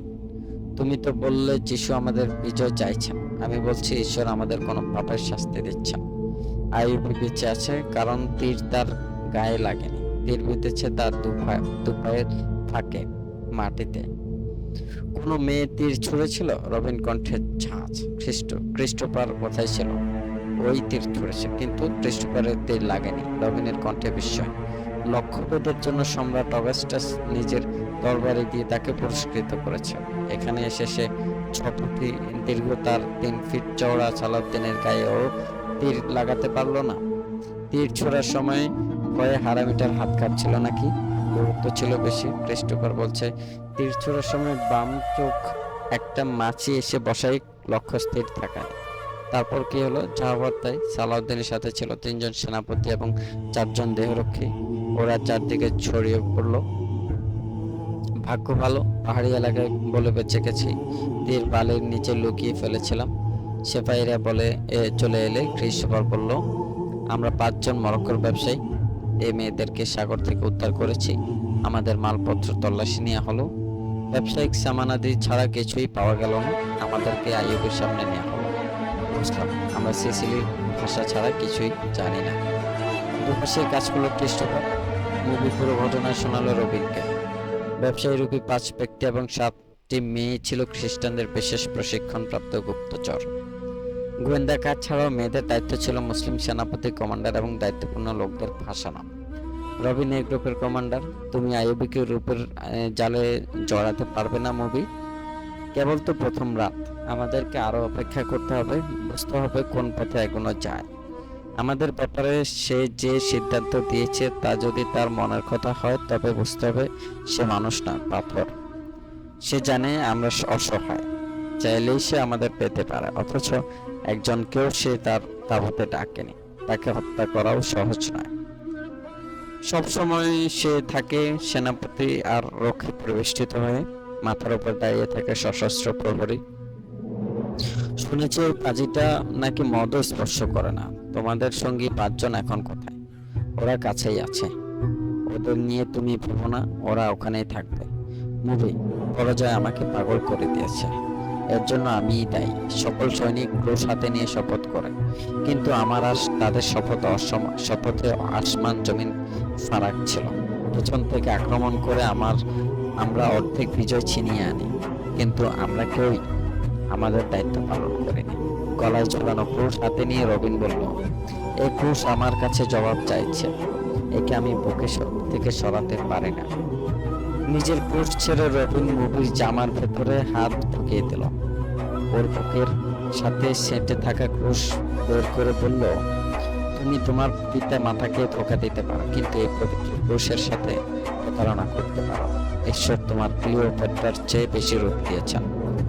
তোমার দেহের মাদকতার উপর জলজ পাহাড় কেটে তোমার জন্য পথ খুলে দেবে। আমাদের এই অযাচিত সাক্ষাতে মনে হচ্ছে আমরা পরাজয়ের গ্লানি থেকে বাঁচতে পারব। আমরা ঠিকভাবে দায়িত্ব পালন করতে পারলে আমরাই বিজয় হব। রোম উপসাগরের ওপারে আমাদের ফৌজ জমা হচ্ছে। যারা মরেছে, বেঁচে আছে যারা, তাদের বিশ্বাস প্রতারণার শিকার হয়ে আমরা কিছুটা ক্ষতিগ্রস্ত হয়েছি ঠিক, কিন্তু এই আমাদের চূড়ান্ত কোনো পরাজয় নয়। নিজের তাঁবুতে ফিরে যাও। অন্য মেয়েদের বলো তাঁবুতে পরে ঘুমানো ওদের কাজ নয়। বারবার আইয়ুবের সাথে দেখা করবে, সাক্ষাৎ করবে সেনাপতিদের সাথে, প্রেমের অভিনয় করবে, লোভ দেখাবে, দেহের যৌবনের আগুন দিয়ে জ্বালিয়ে দেবে ওদের ইমানের আগুন। আর একবার যদি এতে সফল হতে পারো, সবকিছু আমাদের জন্য সহজ হয়ে যাবে। সবার আগে আসল ঘটনা জানতে হবে কেন এমনটি ঘটলো। সুদানিরা কি আমাদের সাথে প্রতারণা করেছে? নিশ্চিত করে কিছুই বলতে পারছি না। যুদ্ধের আগে আমাদের গোয়েন্দাদের রিপোর্ট ছিল সালাউদ্দিন আইয়ুবী মিশরের গভর্নর এবং ফৌজের সর্বাধিনায়ক হয়ে এসেছেন। নতুন ফৌজ গঠন করেছেন মিশরীদের দিয়ে। নাজির 50,000 সৈন্য সে সাথে যোগ দেয়নি। নাজি আমাদের কাছে সাহায্য চেয়ে পাঠায়। নাজির সে চিঠি আমি নিজেই দেখেছি, তার লেখা আমি চিনি। ওটা যে তারই চিঠি ছিল এ ব্যাপারে আমার বিন্দুমাত্র সন্দেহ নেই, কিন্তু কি করে এমনটি ঘটলো কিছুই বুঝে উঠতে পারছি না। এটা যদি প্রতারণা হয় তবে বলবো ইতিহাসের সবচেয়ে জঘন্য প্রতারণা করা হয়েছে আমাদের সাথে। তবে অনেকবারে ঢিল ছুঁড়ে লাভ নেই। সবার আগে আমাদের জানতে হবে এসব কি করে হলো, কে করলো। মনে করো না, এই রহস্য না জেনে আমি এখান থেকে যাব। সম্রাট অগাস্টাস গর্ব করে বলেছিলেন, মুসলমানদের ভেতরের খবর সংগ্রহ করে ওদের নিশ্চিহ্ন করে দেব। ভেবে দেখো মুভি, সম্রাটের হৃদয়ে এখন কি ঝড় বইছে। আমরা যা করেছি তাতে মৃত্যুদণ্ডই আমাদের প্রাপ্য। আমাদের কারণেই ক্রুশের এই বিপর্যয়। আমি ক্রুশের অভিশাপকে ভয় পাচ্ছি। আমি সব জানি রবিন, আবেগের কথা নয়, এখন কাজের কথা বলো। আমাদের এখন কি করতে হবে, কোন পথে এগোবো আমরা তাই বলো শুনে। পর্যায়ের গ্লানি রবিনের স্নায়ুগুলো বিকল করে দিয়েছিল। মুভির মতো সুন্দরী যুবতী তার বুকের সাথে লেপ্টে আছে, তার রেশম কোমল চুল রবিনের গালের অর্ধেকটা ঢেকে রেখেছে, কিন্তু তার অনুভূতি যেন ভোঁতা হয়ে গেল। মুভির চুলে বিলি কেটে রবিন বলল, তোমার এই মায়াময় চুলে শৃঙ্খলে আইয়ুবীকে বাঁধতে পারো না মুভি। আমি জানি তুমি একটু চেষ্টা করলেই তোমার ধ্যান ভাঙা রূপ আইয়ুবীকে তোমার দাসে পরিণত করবে। তোমার প্রথম কাজ হলো ক্রিস্টোফারকে বলবো ব্যবসায়ের ছদ্মবেশে সে যেন নাজির কাছে পৌঁছে রহস্য উদ্ঘাটনের চেষ্টা করে। নাজি যদি আইয়ুবীর সাথে মিশে গিয়ে থাকে, আমাদের যুদ্ধের পলিসি পাল্টাতে হবে। আমি বুঝতে পারছি সংখ্যায় কম হলেও মুসলমানদের সাথে সহজে পরাজিত করা যাবে না। ওদের আগে ওদের জোশ ও ইসলামী জজবা ধ্বংস করতে হবে। বিজয়ের জন্য এটাই প্রথম শর্ত। আর এই জন্যই আমরা তোমাদের মতো রূপসী তরুণীদের দিয়ে আরবের হারেমগুলো ভরিয়ে রেখেছি। তোমরা এতে সফল না হলে আমাদের সাফল্যের সম্ভাবনা সুদূর পরাহত। আবার কথা বাড়াচ্ছ। আমরা নিজের ঘরে নয় শত্রুর তাঁবুতে বসে কথা বলছি। চারপাশে কড়া প্রহরা, ওদিকে রাতও শেষ হয়ে যাচ্ছে। আমাদের মিশন ধ্বংস হয়ে গেছে। এ পরাজয়কে বিজয়ে রূপান্তরিত করতে হবে। এজন্য এখান থেকেই শুরু করতে হবে কাজ। হ্যাঁ, সে কাজের কথা বলছি। সবার আগে আমার দরকার নাজির খবর। সংবাদ সংগ্রহ করে তোমাকে কোথায় পাবো? আমি এখান থেকে পালিয়ে যাব। তার আগে আইয়ুবের ভবিষ্যৎ পরিকল্পনা ও তার সৈন্য সংখ্যা সম্পর্কে খোঁজ খবর নেব। আমারও মনে হয় সমগ্র মুসলিম বিশ্বে এই একটা লোকই ক্রুশের জন্য বিপজ্জনক। তাই আর এজন্যই আইয়ুবকে হত্যা করা জরুরি। আর ও পিছে থাকবে আমাদের বন্দিশালায়। কিন্তু কিভাবে? শোনো, প্রথমে তাঁবুতে গিয়ে ওদের বলবে যে করেই হোক আলী বিন সুফিয়ানকে ফাঁসাতে হবে। আলী এবং আইয়ুবের মাঝে তুলে দিতে হবে গ্রেনেড দেয়া। এরপর যাবে ক্রিস্টোফারের কাছে, বলবে লক্ষ্যভেদ না করে যে পাপ করেছে দায়িত্ব পালন করে এবার তা মোচন করার চেষ্টা করো। ঠিক আছে রবিন, দোয়া করো যিশু যেন আমার সহায় হন। রবিন মুভির চুলে চুমু খেয়ে বলল, ক্রুশের জন্য তোমাকে তোমার ইজ্জত বিলিয়ে দিতে হবে। মনে রেখো, যিশুর কাছে তুমি থাকবে মা মেরির মতোই পবিত্র কুমারী। ইসলামের মূল উপড়ে ফেলে আমরা জেরুজালেম দখল করেছি, এবার মিশর আমাদের হবে। রবিনের বাহুবন্ধন থেকে মুক্ত হয়ে উঠে দাঁড়ালো মুভি। তারপর পর্দায় সাথে ভাগ করে তাকালো বাইরে। কোথাও কেউ নেই। নিঃশব্দে বেরিয়ে এলো মুভি। বাবুর সাথে সেটে দাঁড়িয়ে দৃষ্টি বোলালো চারদিকে। দূর থেকে কারো গুনগুন শব্দ ভেসে আসছে, সম্ভবত প্রহরী। হাঁটা দিল মুভি। গাছের আড়ালে গা বাঁচিয়ে পৌঁছালো টিলার কাছে। টিলা পার হয়ে চলতে লাগলো নিজের তাঁবুর দিকে। তাঁবুর কাছাকাছি চলে এসেছে মুভি। দুজন লোকের অনুচ্চ কণ্ঠের আওয়াজ ভেসে এলো। থমকে দাঁড়ালো মুভি। উৎকণ্ঠ হয়ে তাকালো সামনে। শব্দ আসছে তাঁবুর দিক থেকে। ও তাঁবুতে নেই, হয়তো ওরা জেনে গেছে, এজন্য ডেকে এনেছে কমান্ডার বা অন্য কাউকে। ধরা পড়লে চলবে না। ব্যবসায়ী সঙ্গীদের কাছে যাওয়ার সিদ্ধান্ত নিল ও। এতে অন্য মেয়েগুলো বিপদে পড়তে পারে ভেবে দাঁড়ালো আবার। কয়েক পায়ে গিয়ে গেল লোক দুটোর কথা শোনার জন্য, কিন্তু ও কাছে পৌঁছার আগেই কথা থামিয়ে দিয়েছে ওরা। এখন কোনো শব্দ শোনা যাচ্ছে।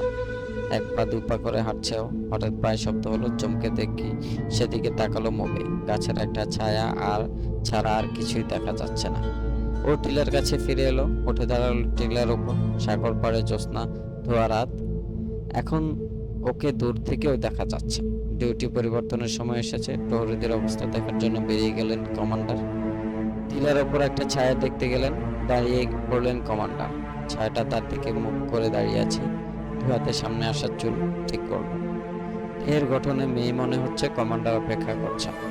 জিনভূত হলে অদৃশ্য হয়ে যাবে, কিন্তু ছায়াটা ধীরে ধীরে হাঁটতে লাগলো। কমান্ডার বুঝে ফেললেন এই জিন না, এই মানুষ। সুলতান আইয়ুবের সতর্কবাণী তার মনে পড়ল। তাদের বলা হয়েছে খ্রিস্টানরা গুপ্তচর হিসেবে মেয়েদের ব্যবহার করছে। কখনো বেদুইন, আবার কখনো ভিক্ষুক সেজে ওরা আসবে। নিজের অসহায়ত্ব প্রকাশ করে আশ্রয় চাইবে। আজও তাকে বলা হয়েছে সুলতান সন্দেহভাজন 7জন মেয়েকে আশ্রয় দিয়েছেন। অপেক্ষা করছেন গোয়েন্দা প্রধান আলীর জন্য। তিনি এলে তাদের জিজ্ঞাসাবাদ শুরু হবে। প্রহরীদের ডিউটি পরিবর্তনের সময় কমান্ডার ফখরুল মিস্ত্রি তাঁবুর পর্দা তুলে দেখলেন 7টা মেয়ে কম্বল মুড়ি দিয়ে শুয়ে আছে। কম্বল সরাতে দেখা যেত সপ্তম মেয়েটা বিছানায় নেই। টিলার ওপরে যে মেয়েটা দাঁড়িয়ে আছে কমান্ডার তা বুঝতে পারেন। মেয়েটা হাঁটা শুরু করতেই কমান্ডার টিলার দিকে এগিয়ে গেল, বলল, কে তুমি? নিচে নেমে এসো। চঞ্চল হরিণীর মতো মেয়েটা দ্রুত টিলার অন্যদিকে নেমে গেল। কমান্ডার এক লাফে টিলার উপরে উঠে এলো। রাতের নীরবতা ভেঙে তীব্র গতিতে ছুটেছে মেয়েটা। তাকে ধরার জন্য তার পেছনে ছুটল কমান্ডার। দুজনের মাঝে বেশ খানিকটা দূরত্ব। দুজনে ছুটছে তীব্র গতিতে, কিন্তু ফখরুল একজন সৈনিক, ছুটছে চিতাবাঘের ক্ষিপ্রতা নিয়ে। অসমতল মাটি, শুকনো ঝোপঝাড় আর গাছপালা মারিয়ে নিশুতি রাতে মরুদ্যানের বুকে ছুটছেন দুজনে। দূরত্ব কমে আসছে দুজনের মাঝখানে। সামনে খণ্ড খণ্ড অনেকগুলো এলোপাথারি ঝোপঝাড়। মুভি মেয়ে হলেও একজন গোয়েন্দা। শত্রুর চোখে ধুলো দেওয়ার হাজারো কায়দা কানুন শিখেছে দীর্ঘদিনের অনুশীলনে। তার সে ট্রেনিং কাজে লাগানোর সময় এসেছে। দ্রুত ঝোপের আড়ালে আত্মগোপন করলো মুভি। কমান্ডার কিছু দূর এগিয়ে দেখলো সামনে কেউ নেই। মেয়েটার পায়ের শব্দ শোনা যাচ্ছে না। দাঁড়িয়ে এদিক ওদিক তাকাতে লাগলো সে। গতি কমিয়ে অনির্দিষ্টভাবে এগিয়ে গেল সামনে। গাছের আড়ালে লুকিয়ে কমান্ডারকে এগিয়ে যেতে দেখলো মবি। কমান্ডার এগিয়ে যেতেই ও আবার ছুটতে লাগলো। হঠাৎ পেছনে পায়ের শব্দ শুনে কমান্ডারও ছুটলো পিছন ফিরে। আবার কোনো শব্দ নেই। অনুমান করে ছুটলো কমান্ডার, কিছুই দেখা যাচ্ছে না। পেছন থেকে আবার ভেসে এলো পদশব্দ। ঘুরে দৌড় লাগালো কমান্ডার। থেমে গেল পদশব্দ। লুকোচুরি খেলার ট্রেনিং ভালোই কাজে লাগাচ্ছে মবি। এভাবে চললো কিছুক্ষণ। মেয়েটা যেন তার সাথে কানামাছি খেলছে, হারিয়ে যাচ্ছে আবার দৌড়াচ্ছে। দ্রুত ফুসতে লাগলো কমান্ডার। ঝোপ ঝাড় আর গাছের ফাঁকে ফাঁকে এভাবে লুকোচুরি খেলতে খেলতে মাইল দুয়েক দূরে চলে এসেছে ওরা। সামনে দেখা যাচ্ছে ব্যবসায়ীদের তাঁবু। মেয়েটা তাঁবুর কাছে পৌঁছে চিৎকার করে ডাকতে লাগলো ওদের। আলো জ্বলে তাঁবু থেকে বেরিয়ে এলো ব্যবসায়ীরা। তরবারি হাতে কমান্ডারও পৌঁছে গেল ওখানে। ব্যবসায়ীদেরকে মুসলমান মনে হচ্ছে। মেয়েটা তাদের একজনের পা জড়িয়ে ধরে আছে, আতঙ্কে বিবর্ণ চেহারা, হাঁপাচ্ছে। এই মেয়েটাকে আমার হাতে তুলে দাও, নির্দেশের ভঙ্গিতে বলল কমান্ডার। ও একা নয়, বলল এক ব্যবসায়ী। আমরা 7 জনকে তোমাদের সুলতানের কাছে দিয়ে এসেছি, একেও নিয়ে যেতে পারো। না, আরো জোরে লোকটার পা আঁকড়ে ধরলো মবি। বলল, আমি ওর সাথে যাব না। মুসলমানরা খ্রিস্টানের চাইতেও জানোয়ার। ওদের সুলতান একটা ষাঁড়, একটা পশু। সে আমার হাড়গোড় পর্যন্ত ভেঙে দিয়েছে। আমি কোনো রকমে পালিয়ে এসেছি। কোন সুলতান? কমান্ডারের হতবাক কণ্ঠ। যাকে তোমরা সালাউদ্দিন আইয়ুবী বলো। মেয়েটা মিথ্যে কথা বলছে। কে ও? তোমাদের সাথে ওর সম্পর্ক কি? ভেতরে এসো বন্ধু, বাইরে ঠান্ডা তরবারি কাপে ঢোকাও। কোনো ভয় নেই, আমরা ব্যবসায়ী। মেয়েটা কি বলতে চাই শোনোই না। আমরা তোমাদের সুলতানকে ভালো মানুষ ভেবেছিলাম, কিন্তু সুন্দর যুবতীদের দেখেও তিনি আমান খুইয়ে বসেছেন। অন্য 6টা মেয়ের কি অবস্থা করেছে কে জানে। অন্য সেনাপতি এবং কমান্ডাররা ওদের শেষ করে দিয়েছে। মবি বলল, ওদেরকে সন্ধ্যার সময় দিয়ে গেছে খানিক আগে। এখন ওরা তাঁবুতে অজ্ঞান হয়ে পড়ে আছে। কমান্ডার তরবারি কোষ বদ্ধ করে তাঁবুতে প্রবেশ করলো। কফি তৈরি করতে লাগলো এক ব্যবসায়ী। কমান্ডারের অলক্ষ্যে কি যেন মেশালো তাতে। অন্য একজন জানতে চাইলেও তার পদমর্যাদা। আলাপচারিতায় ব্যবসায়ীরা বুঝলো লোকটা সেনাবাহিনীর উচ্চ পর্যায়ের কেউ না, একজন সাধারণ গ্রুপ লিডার মাত্র। তবে লোকটা মেধাবী এবং সাহসী। ওরা মেয়েদের ব্যাপারে সুলতানকে বলা গল্পটাই কমান্ডারকে পুনরায় শোনালো। জানালো এদের ব্যাপারে সুলতানের সিদ্ধান্ত। যোগ্য বর পেলে এরা মুসলমান হবে, দেশে ফিরবে না কখনো। তাও কমান্ডারকে বলা হলো। অন্য একজন বলল, এই মেয়েটার সাথে তোমাদের প্রিয় সুলতান কি কাণ্ড ঘটিয়েছে তা তো ওর মুখে শুনলে। কমান্ডার মেয়েটার দিকে তাকালো। মবি বলতে লাগলো, একজন দেবদূতের আশ্রয় পেয়েছি মনে করে আমাদের আনন্দের সীমা ছিল না। সূর্য ডোবার সাথে সাথে সুলতানের নাম করে আমাকে ডেকে নিয়ে গেল। অন্যদের তুলনায় আমি একটু বেশি সুন্দরী। বুঝতে পারিনি তোমাদের আইয়ুবী আমাকে খারাপ উদ্দেশ্য ডাকছে। আমি গেলাম। সুলতান মদের সুরাহি খুলে বসলো, গ্লাস ভরে রাখলো আমার সামনে। আমি খ্রিস্টান, মদপানে অভ্যস্ত। আইয়ুবী আমাকে ভোগ করতে চাইল। পুরুষ নতুন নয় আমার জন্য। আমি যাকে দেবদূত মনে করি, এই অপবিত্র দেহ থেকে তাকে দূরে রাখতে চাইলাম, কিন্তু সে জাহাজের খ্রিস্টানদের চাইতে অনেক খ্রিস্ট। দেহের প্রতিটি জোড়া ভাঙা ব্যথা করে ফেলেছে, হাড়গুলো মনে হয় ভেঙেই ফেলেছে। কান্নায় ভেঙে পড়ল সে। একটু পর আবার শুরু করল, ঈশ্বর আমায় রক্ষা করেছেন, নিষ্কৃতি দিয়েছেন দেবদূত রূপী পশুর হাত থেকে। সুলতান আমাকে বলেছে অন্যান্য কমান্ডাররা বাকি মেয়েদের নিয়ে আনন্দ করছে। আমি সুলতানের পা ধরে মিনতি করলাম বিয়ে করার জন্য। সুলতান বলল, বিয়ে ছাড়াই তুমি আমার হারেমে থাকবে। অত্যধিক মদ্যপান করায় সুলতান বেহুশ হয়ে পড়ল। এই সুযোগে আমি পালিয়ে এসেছি। বিশ্বাস না হলে তার দেহরক্ষীদের জিজ্ঞেস করে দেখতে পারো। মবের কথার মাঝেই কফি পরিবেশন করা হলো।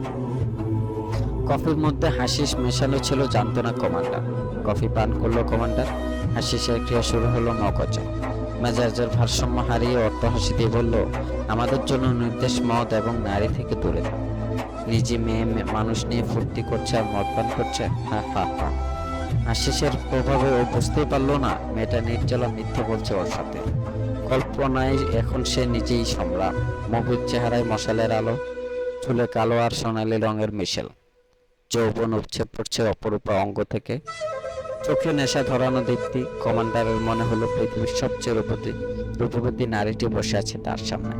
সে চঞ্চল হয়ে বলল, তুমি চাইলে আমি তোমাকে আশ্রয় দিতে পারি। না। ভয় পেছনে সরে গেল মবি। তুমিও আমার সাথে সুলতানের মতো আচরণ করবে। তোমার তাঁবুতে নিয়ে গেলে আবার আমি আইয়ুবের হাতে গিয়ে পড়ব। ইজ্জত রক্ষার জন্য ওদেরকে তোমাদের হাতে দেওয়া ভুল হয়ে গেছে। ভাবছি অন্য মেয়েদেরকেও কালই গিয়ে ফেরত নিয়ে আসবো, বলল এক ব্যবসায়ী। মুভির দিকে পলকহীন চোখে তাকিয়েছিল ফখরুল মিস্ত্রি। তার দেহলতা ও শরীরের প্রতিটি অঙ্গ থেকে উপচে পড়ছেন যৌবন। এমন অপরূপা অঙ্গশোভার অধিকারী সুন্দরী নারী সে জীবনও দেখেনি। ব্যবসায়ীর কথায় পিঠে কেউ কোনো কথা বলল না।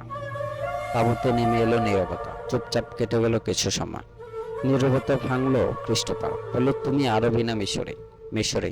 আমি সাধারণ একজন সৈনিক হিসেবে সেনাবাহিনীতে যোগদান করেছিলাম। যুদ্ধে গুরুত্বপূর্ণ ভূমিকা রাখায় আমাকে কমান্ডার পদে প্রমোশন দেওয়া হয়েছে। সুদানি ফৌজকে দেখছি না, ওরা কি এই যুদ্ধে অংশ নেয়নি? সুদানি কোনো ফৌজ এখনো আসেনি, এই যুদ্ধে অংশ নেয়নি ওরা। কি ব্যাপারে যুদ্ধে ওরা অংশ নিল না কেন? মনে হয় সুদানিরা সালাউদ্দিন আইয়ুবকে গ্রহণ করেননি, জবাব দিল আরেক ব্যবসায়ী। হ্যাঁ, আপনি ঠিকই ধরেছেন, সুদানিরা সালাউদ্দিন আইয়ুবকে গ্রহণ করেন। তাদের কমান্ডার সুলতানকে মিশর ছেড়ে চলে যেতে বলেছেন, কারণ তিনি মিশরের নন, বিদেশি। এজন্য আইয়ুবী মিশরীয়দের দিয়ে নতুন ফৌজ গঠন করেছেন। ওরাই এই যুদ্ধে অংশ নিয়েছে। গল্প জমে উঠেছে, যেন খোশ গল্প করছে সবাই। এভাবে একজন জানতে চাইল, যুদ্ধে তো তোমরা জিতেছ, গনিমতের মাল কি কে ফেলে? গনিমতের মাল কি আর গরিবের ভাগ্যে জোটে? টিপ্পনি কাটলো অন্যজন। গনিমতের মালের খবর জানি না, এখনো ভাগ বন্টন হয়নি বোধ হয়, বলল কমান্ডার। তা জানবে কেমন করে? তোমাদের সুলতান তোমাদেরকে মদ ও নারী থেকে দূরে থাকতে উপদেশ দেন, অথচ নিজে ভোগ বিলাসে মত্ত থাকেন। যুদ্ধলব্ধ সম্পদের খবর তোমরা যারা যুদ্ধ করেছ তারা জানো না, অথচ ব্যবসায়ী হিসেবে আমরা জানি। খ্রিস্টান জাহাজ থেকে অঢেল সম্পদ পাওয়া গেছে। অসংখ্য উট বোঝাই করে এসব মাল কায়রো পাঠানো হয়েছে রাতের অন্ধকারে। কায়রো থেকে সব চলে যাবে দামেস্ক এবং বাগদাদ। সুদানি ফৌজকে সুলতান দাসে পরিণত করতে চাইছে। আরবের সৈন্য এসে গেলে তোমরাও হবে তাদের মতোই গোলাম। মুভির চোখ দাধানো রূপ আর হাস্যের প্রভাবে ফখরুলের হৃদয় কেটে যাচ্ছিল ওদের প্রতিটি শব্দ। অযাচিতভাবে পরিস্থিতি মুভির পক্ষে চলে গেছে। তাকে ধরতে এসে নিজেই ফেসে গেছে কমান্ডার। আরবি ছাড়া অন্য কোনো ভাষা জানতো না কমান্ডার। মুভির নিজের ভাষায় সব ঘটনা বলতে লাগলো সংবেদে। ওদের শোনালো রবিনের নির্দেশ, বলল পরাজয়ের কারণ বের করতে যেতে হবে নাজির কাছে। মেয়েটা কি বলছে জানতে চাইল ফখরুল। ক্রিস্টোফার বলল, ও বলছে তুমি আইয়ুবীর সৈন্য না হলে ও তোমাকে বিয়ে করতে রাজি হতো, এজন্য ও মুসলমান হতে প্রস্তুত। কিন্তু এখন সে কোনো মুসলমানকে বিশ্বাস করতে পারছে না। কমান্ডার কিভাবে এক ঝটকায় উঠে দাঁড়াল, মুভির হাত ধরে নিজের দিকে আকর্ষণ করে বলল, খোদার শপথ, তোমার জন্য আমি সিংহাসন ত্যাগ করি। এই যদি হয় তোমার ইচ্ছে, এই রইল তরবারি, এখন থেকে তোমার ইচ্ছাই আমার ইচ্ছা। কমান্ডার খাপসহ তার তরবারি রেখে দিল মুভির পায়ের কাছে। এখন আমি আইয়ুবীর সৈনিক নয়, কমান্ডারও নই। মুভি হাত ধরে টেনে ওকে পাশে বসালো, নিজেও ঘনিষ্ঠ হয়ে বসলো তার পাশে। বলল, তুমি যদি সত্যি আমাকে চাও, তোমার জন্য আমি আমার ধর্ম ত্যাগ করব। তবে আমাকে পেতে হলে তোমাকে একটা শর্ত পালন করতে হবে। যে পাষণ্ড পশু আমার ওপর আজ বর্বর আচরণ করেছে তার প্রতিশোধ নিতে হবে তোমাকে। খোদার কসম, সুলতান আমার হাত থেকে কিছুতেই রক্ষা পাবে না, ওকে আমি খুন করব। মুভি ব্যবসায়ীদের দিকে তাকালো। ক্রিস্টোফার বলল, এক আইয়ুবী মরলে বা বাঁচলে কিছু আসে যায় না, যে আসবে সেও এমন হবে। আজ হোক কাল হোক মিশরীরা ওদের দাসী হবে। তুমি বরং নাজির কাছে যাও, মুভি থাকবে তোমার সঙ্গে। তোমরা দুজন সালাউদ্দিনের আসল রূপ তার কাছে প্রকাশ করে সাহায্য চাইতে পারো। এছাড়া এর বদলা নেয়ার আর কোনো রাস্তা দেখি না আমি। নাজি এবং তার সঙ্গীদের যে গোপনে হত্যা করা হয়েছিল এই কথা জানতো না এরা। মুভি চাচ্ছিল দ্রুত নাজির কাছে পৌঁছতে, কিন্তু এক যুবতীর পক্ষে একা মিশর পর্যন্ত যাওয়া সম্ভব ছিল না। অপ্রত্যাশিতভাবে ফখরুলকে পাওয়ায় তার বরং সুবিধাই হলো। ওরা সিদ্ধান্ত নিল মিশর যাওয়ার পথে ওকেই ব্যবহার করা হবে। খ্রিস্টান গোয়েন্দা দলের প্রধান রবিন রয়েছে আহতদের তাঁবুতে। ব্যবসায়ীরাও সিদ্ধান্ত নিলে এখানেই থাকে।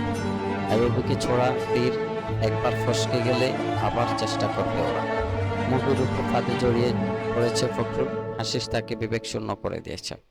ফখরুল আর নিজের তাঁবুতে ফিরে না যাওয়ার সিদ্ধান্ত নিল। মুভিকে নিয়ে দ্রুত বেরিয়ে পড়ার জন্য তাকে পরামর্শ দিল ক্রিস্টোফার। ব্যবসায়ীরা একটা উট দিল তাকে। উটের সাথে দেয়া হলো পানির মশকে প্রয়োজনীয় খাবার। আশিস মেশানো খাবারের থলিটা ধরিয়ে দিল মুভির হাতে। ফখরুল পরল ডাউ হাউস জুব্বা ও ব্যবসায়ীদের মতো টুপি। উটের পিঠে চাপলো মুভি ও কমান্ডার। উট চলতে শুরু করেছে। আশপাশের কোনো খেয়াল নেই কমান্ডারের। সমস্ত অতীত হারিয়ে গেছে। হৃদয়ের কার্নিশেও এখন শুধু ঝুলে আছে বিশ্বের সেরা এক সুন্দরীর ছবি। সুলতানকে বাদ দিয়ে যে রূপসী তাকে পছন্দ করেছে, কি সৌভাগ্য তার। মুভিকে বাহু বেষ্টন করে নিজের বুকের সাথে চেপে ধরল ও। খ্রিস্টান কমান্ডার আর তোমাদের সুলতানের মতো পশুর আচরণ তো করবে না, কপট কটাক্ষ হেনে বলল মুভি। মুভি, আমি তোমাকে কতটা ভালোবাসি সে কথা কি তোমাকে বুঝিয়ে বলতে হবে? না ফখরুল, এটা আমি রহস্য করে বলেছি। তোমার ভালোবাসার উপর আমার আস্থা না থাকলে কি তোমার সাথে এভাবে একাকী বেরিয়ে পড়তাম? এই দেহ মন আমি তোমাকেই সঁপেছি। এখন থেকে আমি শুধুই তোমার। আমাকে নিয়ে তোমার যা ইচ্ছা করতে পারো।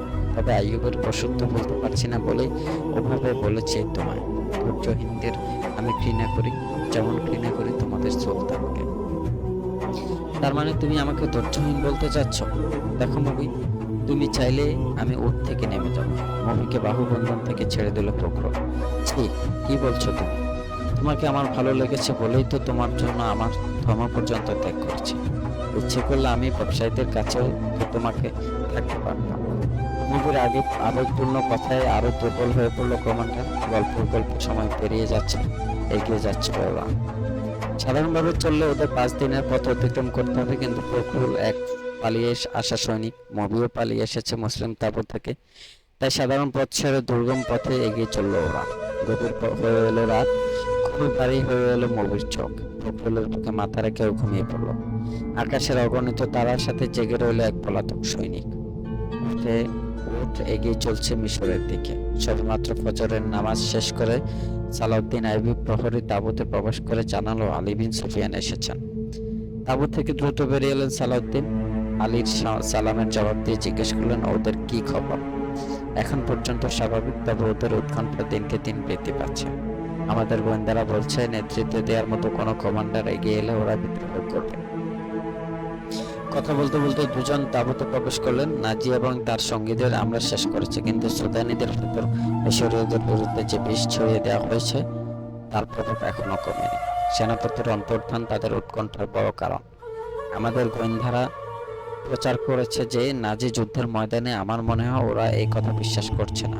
ওরা বিদ্রোহ করলে আমাদের ওখানকার ফৌজ কি অভিজ্ঞ 50,000 ফৌজের মোকাবেলা করতে পারবে? আমি তার ব্যবস্থা করে এসেছি। সব জানিয়ে দুজন ঘোড়সাওয়ার পাঠিয়ে দিয়েছেন উদ্দিন জঙ্গের কাছে। বিদ্রোহ দমন করার জন্য কিছু সাহায্য পাঠাতে অনুরোধ করেছি তাকে। ওদিক থেকে সাহায্য পাওয়ার সম্ভাবনা কম।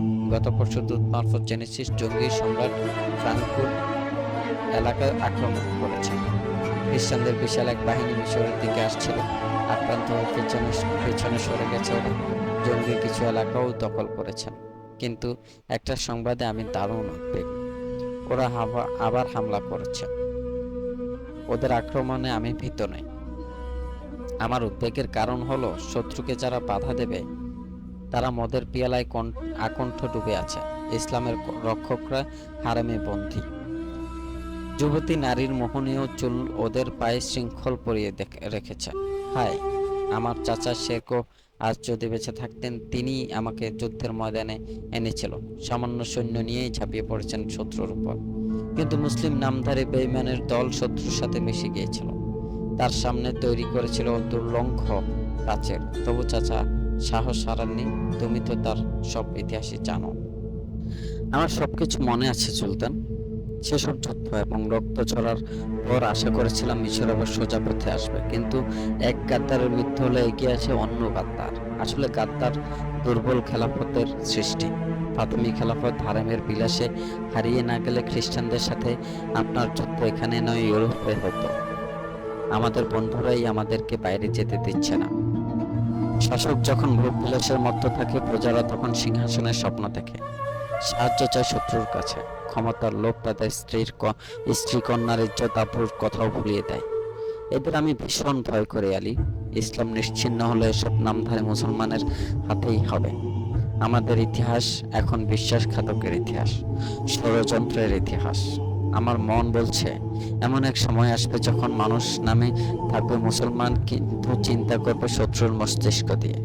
মসজিদের চেয়ে পতিতালয় বেশি থাকবে, অথবা ওদের ঘরগুলোই হয়ে উঠবে এক একটা পতিতালয়। অমুসলিমরা মুসলমানকে সেতুতে নিয়ে এসেছে। মিশরের দেখা যাচ্ছে ঝড়ের আভাস। তোমার সংস্থাকে আরো শক্তিশালী করো। শত্রুর এলাকায় গিয়ে কমান্ডো হামলা সংবাদ সংগ্রহের জন্য সুস্বাস্থ্যের অধিকারী বুদ্ধিমান যুবকদের বাছাই করো। গুপ্তচর ভিত্তির ময়দানে যুদ্ধ করার জন্য প্রস্তুত হও আলী। আপনি দোয়া করুন, নতুন করে যেসব যুবক ভর্তি হচ্ছে তাদের মধ্যে আমি প্রাণের স্পন্দন দেখতে পাচ্ছি। তাদের নিষ্ঠা ও আগ্রহ আমাকে আশাবাদী করে তুলছে। এখানকার খবর কি? জলাভূমিতে কুড়িয়ে পাওয়া বন্ধুদের চিকিৎসা দেওয়া হচ্ছে, তুমি ওদের সাথে একবার দেখা করো। প্রহরীকে ডাকলেন আইয়ুবী, বললেন আমাদের নাস্তা দাও। নাস্তা নিয়ে এলো প্রহরী। খেতে খেতে কথা বললেন আইয়ুবী, গতকাল আরো কিছু আহত খ্রিস্টান সৈনিককে এখানে আনা হয়েছে। এদের একজনকে আমার সন্দেহ হচ্ছে, মনে হচ্ছে সে সাধারণ সৈনিক নয়। এছাড়া ঘটনাচক্র একদল মেয়েকেও এখানে আশ্রয় দেওয়া হয়েছে। ওদের নিয়ে এসেছে 5 জন ব্যবসায়ী। এদের সাথেও একটু দেখা করো। মেয়েরা এখানে কিভাবে এলো? মেয়েদের ব্যাপারে ব্যবসায়ীরা যা বলছিল সুলতান আলীকে তা শোনালেন। বললেন আসলে ওদের আশ্রয় দিয়ে আমার আওতায় নিয়ে এলাম। ওরা নাকি গরিব, দীর্ঘদিন জাহাজে ছিল, কিন্তু দেখে তা মনে হয় না। ওদের আলাদা তাঁবুতে রাখা হয়েছে, তুমি নাস্তা সেরে আগে ওদের সাথেই দেখা করো। এরপর মৃদু হেসে বললেন, কাল উপকূলে হাঁটছিলাম, হঠাৎ থেকে একটা তীর এসে 2 পায়ে ফাঁকে বালিতে গেঁথে গেল। রক্ষীরা অনেক খোঁজাখুঁজি করেছে, কোনো তীরন্দাজ পায়নি। ওরা ওই এলাকা থেকে 5 জন ব্যবসায়ীকে ধরে নিয়ে এসেছিল, ওরাই মেয়েগুলোকে এখানে রেখে গেছে। ওদের চলে যেতে দেওয়া হয়েছে শুনে অবাক বিস্ময় সুলতানের দিকে তাকিয়ে রইলেন আলী। আপনি তাদের যেতে দিলেন? রক্ষীরা ওদের মালপত্র তল্লাশি নিয়েছে, সন্দেহ করার যায় এমন কিছু পাওয়া যায়নি ওদের কাছে। গভীর মনোযোগ দিয়ে তীরটা দেখলেন আলী, বললেন এক গোয়েন্দার দৃষ্টি আর সুলতানের দৃষ্টিতে অনেক পার্থক্য। সবার আগে ব্যবসায়ীদের গ্রেফতার করার চেষ্টা করবো। তাঁবু থেকে বেরিয়ে এলেন আলী বিন সুফিয়ান। একজন প্রহরী সালাম দিয়ে বলল, আপনার সাথে একজন কমান্ডার কথা বলতে চাচ্ছেন। কি ব্যাপার? কমান্ডার এগিয়ে এসে বলল, কালকের 7 জন মেয়ের মধ্যে একজন পালিয়ে গেছে। এছাড়া কাল রাতে ডিউটি কমান্ডার ফখরুল মিস্ত্রিকেও খুঁজে পাওয়া যাচ্ছে না। প্রহরীরা বলছে ডিউটি বদলের সময় তিনি তা চেক করতে বেরিয়েছিলেন। এরপর তিনি আর ফিরে আসেননি। সুলতানকে এই খবরটা দেয়া জরুরি। গভীর ভাবনায় ডুবে গেলেন আলী বিন সুফিয়ান। কমান্ডার তার কাছে এসে অনুচ্চ কণ্ঠে বলল, একটা খ্রিস্টান মেয়ে চলে যাওয়ার ঘটনা কি খুব গুরুত্বপূর্ণ? খানিকটা ভেবে নিয়ে আলী বললেন, শোনো, সুলতানকে এখন কিছু বলার দরকার নেই। ফখরুল যখন টহল দিতে বেরিয়েছিল তখনকার সব প্রহরীকে ডেকে নিয়ে এসো। কাল যেসব রক্ষী সুলতানের সাথে সাগর পাড়ে গিয়েছিল তাদের খোঁড়া। খবর পেয়ে 4 জন প্রহরী এসে হাজির হলো। আলী বললেন, কাল যেখানে ব্যবসায়ী এবং মেয়েদের পেয়েছ সেখানে যাও। ব্যবসায়ীরা না গিয়ে থাকলে আমার না আসা পর্যন্ত যেতে দেবে না। না ফেলে জলদি ফিরে এসো। রক্ষীরা চলে গেল। মেয়েদের তাঁবুর কাছে পৌঁছল আলী। তাঁবুর বাইরে এসে বসেছে মেয়েরা, পাশে দাঁড়িয়ে আছে পাহারাদার।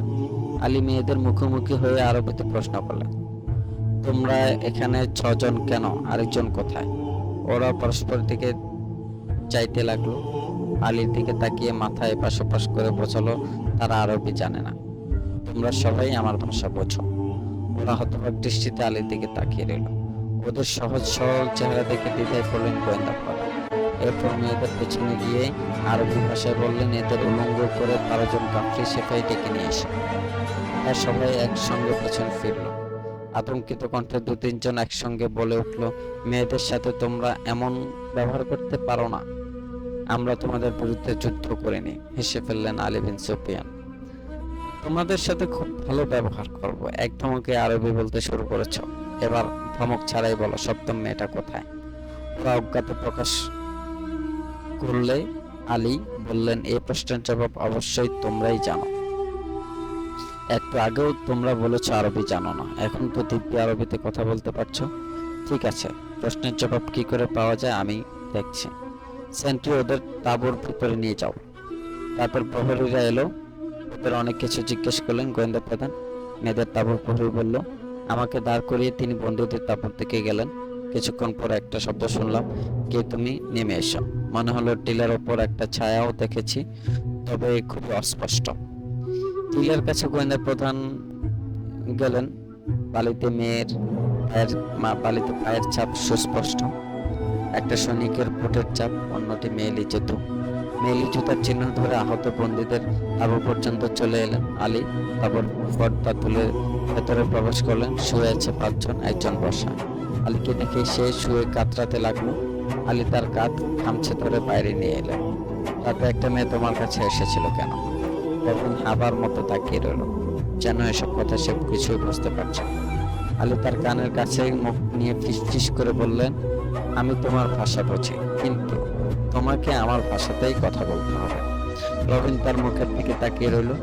ওকে এখানে বসিয়ে রাখো, ওরেকে বলে আবার তাঁবুর ভেতরে ঢুকলেন আলী। বন্ধুকে বললেন, কাল রাতে মেয়েটা কতক্ষণ এখানে ছিল? নিজেদের যন্ত্রণার মধ্যে ফেলো না, জলদি জবাব দাও, ও কার কাছে এসেছিল? সাগরের উত্তাল তরঙ্গের সাথে লড়াই করে ওরা বেঁচে আছে, দেখিয়েছে মৃত্যুর বিভীষিকা। অথচ গোয়েন্দা প্রধানের একটা কড়া ধমক খেতে একজন বলে উঠল, ও এসেছিল রবিনের কাছে, শুয়েছিল কি বসেছিল অন্ধকারে দেখা যায়নি, কি বলেছে তাও শুনিনি। মেয়েটা যে কে তাও জানি না। রবিনের পদমর্যাদা সম্পর্কে আমরা অজ্ঞ, আমরা শুধু তার নাম শুনেছি। এখানে আসার আগ মুহূর্ত পর্যন্ত সম্পূর্ণ সুস্থ ছিল ও। আমরা সবাই সাধারণ সৈনিক, আমাদের উপর রহম করুন। ওদের উপর কারা দৃষ্টি রাখতে বললেন প্রহরীদের। ব্যবসায়ীদের কাছে পৌঁছলো তিনি। রক্ষীরা ওদের তাঁবুর সামনে বসিয়ে রেখেছে। রক্ষীরা বলল, কাল 2টো উট দেখেছি, আজ একটা নেই। গোয়েন্দা প্রদানের জন্য এটা একটা মূল্যবান সংবাদ। ওদের জিজ্ঞেস করলো, কিন্তু সন্তোষজনক জবাব দিতে পারলো না ওরা। ওদের পায়ের চিহ্ন পাওয়া গেল। আলী বললেন, তোমরা সাধারণ চুরির অপরাধী নও, তোমরা একটা দেশ এবং একটা জাতির জন্য বিপজ্জনক। ক্ষমা তোমাদের করা যায় না। তোমরা কি ব্যবসায়ী? হ্যাঁ। সবাই মাথা নেড়ে সায় দিল। আমরা ব্যবসায়ী, আমরা নিরপরাধ। সবাই হাতের উল্টো পেট দেখাও। হাত উল্টে এগিয়ে ধরলো ওরা। বা হাতের তর্জনী এবং মধ্যমার মাঝখানটা দেখলেন আলী। একজনের হাতে কবজি ধরে বললেন, তীর কোথায় লুকিয়ে রেখেছ? ওরা না জানার ভান করলো। সুলতানের এক দেহরক্ষীকে ডাকলেন আলী। উল্প করলেন তার হাত, বললেন, এই লোকটি তোমাদের তীরন্দাজ। আঙ্গুলের ফাঁকে তীরের ঘর্ষণের চিহ্ন রয়েছে।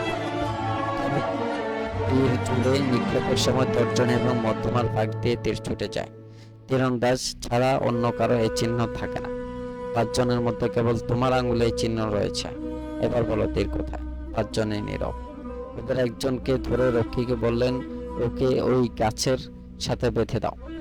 তারপর অন্য এক রক্ষীকে ডেকে কানে কানে কিছু বললেন। রক্ষী লোকটাকে লক্ষ্য করে তীর ছিল, বুঝলো ডান চোখে। দৌড়াতে লাগলো লোকটা। ক্রোশের জন্য এভাবে আর কে জীবন দিতে পারো? ওকে দেখো দৌড়াচ্ছে, রক্ত ঝরছে চোখ থেকে। কথা দিচ্ছি, তোমাদের সসম্মানে সাগরের ওপারে পাঠিয়ে দেব।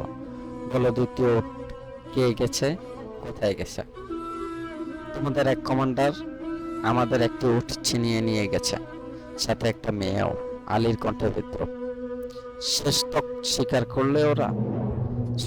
সুলতান সালাউদ্দিন আইবি সম্পর্কে মেয়েটার বলা মিথ্যা কাহিনী, কিন্তু তাঁবু থেকে পালিয়ে আসাটা চেপে গেল। আলীর ঠোঁটে শ্লেষার হাসে। আশ্চর্য, একজন লোক মাত্র তোমাদের 5 জন সৈনিকের কাছ থেকে একটা উট এবং একটা মেয়ে ছিনিয়ে নিয়ে গেল। তীর ধনুক বের করা হলো বালির নিচ থেকে। দৌড়াতে মরে গেল তীর খাওয়া লোকটা। দর্শন অশ্বার হয়ে ঠিক ডেকে দ্রুত উঠের পায়ে চিহ্ন ধরে এগিয়ে যেতে বললেন গোয়েন্দা প্রধান। ওদের আবার যাবার 15 ঘন্টার পর তাদের পিছু ধাওয়া করে ছুটলো আলীর বাহিনী। খাওয়া এবং বিশ্রাম ছাড়া উট এক নাগারে 6-7 ঘন্টা চলতে পারে। ধরা পড়ার ভয়ে দ্রুত এগিয়ে যাচ্ছিল প্রখরুল। মরুর জাহাজ উঠো তার সহযোগিতা করছিল। পথে 2 জায়গায় উট কষার চিহ্ন পাওয়া গেল, পাশে খেজুরের বিচি, ফলের খোসা। আরো কিছুটা এগিয়ে গেলে আলী খাবার রাখার 2টো থলে কুড়ে পেল। একটা খালি, অন্যটাতে তখনও বেশ কিছু খাদ্যদ্রব্য অবশিষ্ট ছিল। খাবারগুলো নাকের কাছে নিতেই পরিচিত একটা গন্ধ নাকে লাগলো। আলী বললেন, এই খাবারে হাসিস মেশানো। থলে 2টো নিয়ে আবার চলতে লাগলো কাফেলা। বিচক্ষণ আলী সময় নষ্ট না করে কাফেলাকে নিয়ে দ্রুত এগিয়ে চললেন। ফখরুল মিস্ত্রি এবং মুভি ধরা পড়লেও কিছু যায় আসে না। সালাউদ্দিন আইবির বিরুদ্ধে সুদানি সেনাবাহিনীকে নতুন করে প্ররোচিত করার কিছু ছিল না। মুভির প্ররোচনা ছাড়াই আইয়ুবের বিরুদ্ধে ঘৃণার বিষ ভরা ছিল ওদের হৃদয়গুলোতে। এই বিষ ওদের পান করেছিল নাজি। ফাতেমি খেলাফতের সেনাপতিরা ছিল নামে মাত্র জেনারেল, ওরা ছিল অকর্মণ্য ও বিলাসপ্রিয়। আইয়ুবকে অথর্ব প্রমাণ করতে চাইছিল ওরাও। মুসলিম শাসকরা খ্রিস্টান এবং ইহুদি যুবকদের রূপে হারেমের বন্দী। উপদেষ্টাদের বেশিরভাগ ইহুদি বা খ্রিস্টান। ভোগ আর সুরার অন্ধকারে হারিয়ে গিয়েছিল ওদের বিবেক। ওদেরকে হারেমের আনন্দ থেকে বঞ্চিত করলে আইয়ুব জাগিয়ে তুলবেন জাতির বিবেক, জেগে উঠবে মানবতা। এ অসহ্য।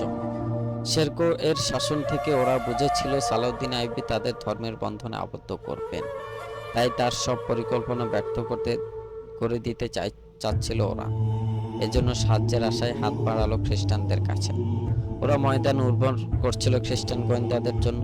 নুরউদ্দিন জঙ্গি না হলে সুলতান সালাউদ্দিন আইয়ুবের ইতিহাস হয়তো অন্যভাবে লেখা হতো। বিশ্ব মানচিত্রে খুঁজে পাওয়া যেত না এতগুলো মুসলিম রাষ্ট্রের অস্তিত্ব। আলীর চিঠি ফেলেন নুরউদ্দিন জঙ্গি। ঘোড়সাওয়ার এবং পদাতিক মিলে 2000 সৈন্য পাঠালেন আইয়ুবের সাহায্যে। নাজির মৃত্যু সংবাদ পৌঁছে গেল সুদানি সেনা শিবিরে। সুলতান যুদ্ধের ময়দানে মিশরে রয়েছে অল্প কজন সেনা। আক্রমণের সুবর্ণ সুযোগ। মিশরের সেনা ছাউনিতে হঠাৎ আক্রমণ করা হবে এই সিদ্ধান্ত নিল ওরা। মিশরে পৌঁছে আলীর ক্ষুদ্র কাফেলা। মুবি এবং ফখরুলকে পাওয়া যায়নি। সুদানি হেডকোয়ার্টারে নিয়োজিত গোয়েন্দাদের ডেকে পাঠালেন তিনি এক গোপন আস্তানা। ওদের একজন বলল গত রাতে একটা উঠ এসেছে। আরোহী একজন পুরুষ, একজন যুবতী। কোথায় উঠেছে ওরা? ওরা কোথায় উঠেছে? গোয়েন্দা তার বিশদ বর্ণনা দিল। সুদানের মুসলিম ফৌজের অংশ। ইচ্ছে করলে আলী যে কারো বাসায় তল্লাশি নিতে পারে। এতে আগুনে কি ঢালা হবে? আরও খেপে যাবে সৌদানি ফৌজ। মুবিকে গ্রেপ্তার করা তার আসল উদ্দেশ্য নয়, তার উদ্দেশ্য ওদের পরিকল্পনা জানা। নতুন নির্দেশ দিয়ে গোয়েন্দাদের ফেরত পাঠালেন তিনি। 4 দিন পর্যন্ত রাজধানীর বাইরে ঘোরাঘুরি করলেন আলী। পঞ্চম রাতে খোলা আকাশের নিচে বসে আছেন তিনি, বিশ্রাম করছেন আর ফাঁকে ফাঁকে শুনছেন গুপ্তচরদের রিপোর্ট। এক গোয়েন্দা লোক একটা লোককে ধরে নিয়ে এলো। পা কাঁপছিল লোকটি, পড়ে যাচ্ছিল বারবার। গোয়েন্দা বলল ওর নাম নাকি ফখরুল মিস্ত্রি। জড়ানো কণ্ঠে ও শুধু বলছে আমাকে আমার সেনাবাহিনীর কাছে পৌঁছে দাও।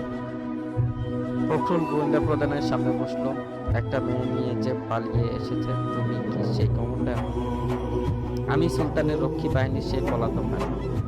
মৃত্যুদণ্ডই আমার প্রাপ্য। তবে আমাকে মরার আগে আমার কথা শোনো, নয়তো তোমরা সবাই মরবে। আলী বুঝলেন কমান্ডারের এখনো নেশা কাটেনি। তাকে অফিসে নিয়ে গেলেন। পথে পাওয়া খাবারের থলে দেখে বললেন এটা কি তোমার? এখান থেকে খেয়েছ? হ্যাঁ, ও আমাকে এখান থেকে খাইয়েছে। আলী থলে খুললেন। গোড়ের মতো একটা টুকরো বেরিয়ে এলো। এক ঝাটকায় টুকরোটা হাতে তুলে নিল ফখরুল। মুখে দেওয়ার আগে আলী তার হাত ধরে ফেললেন।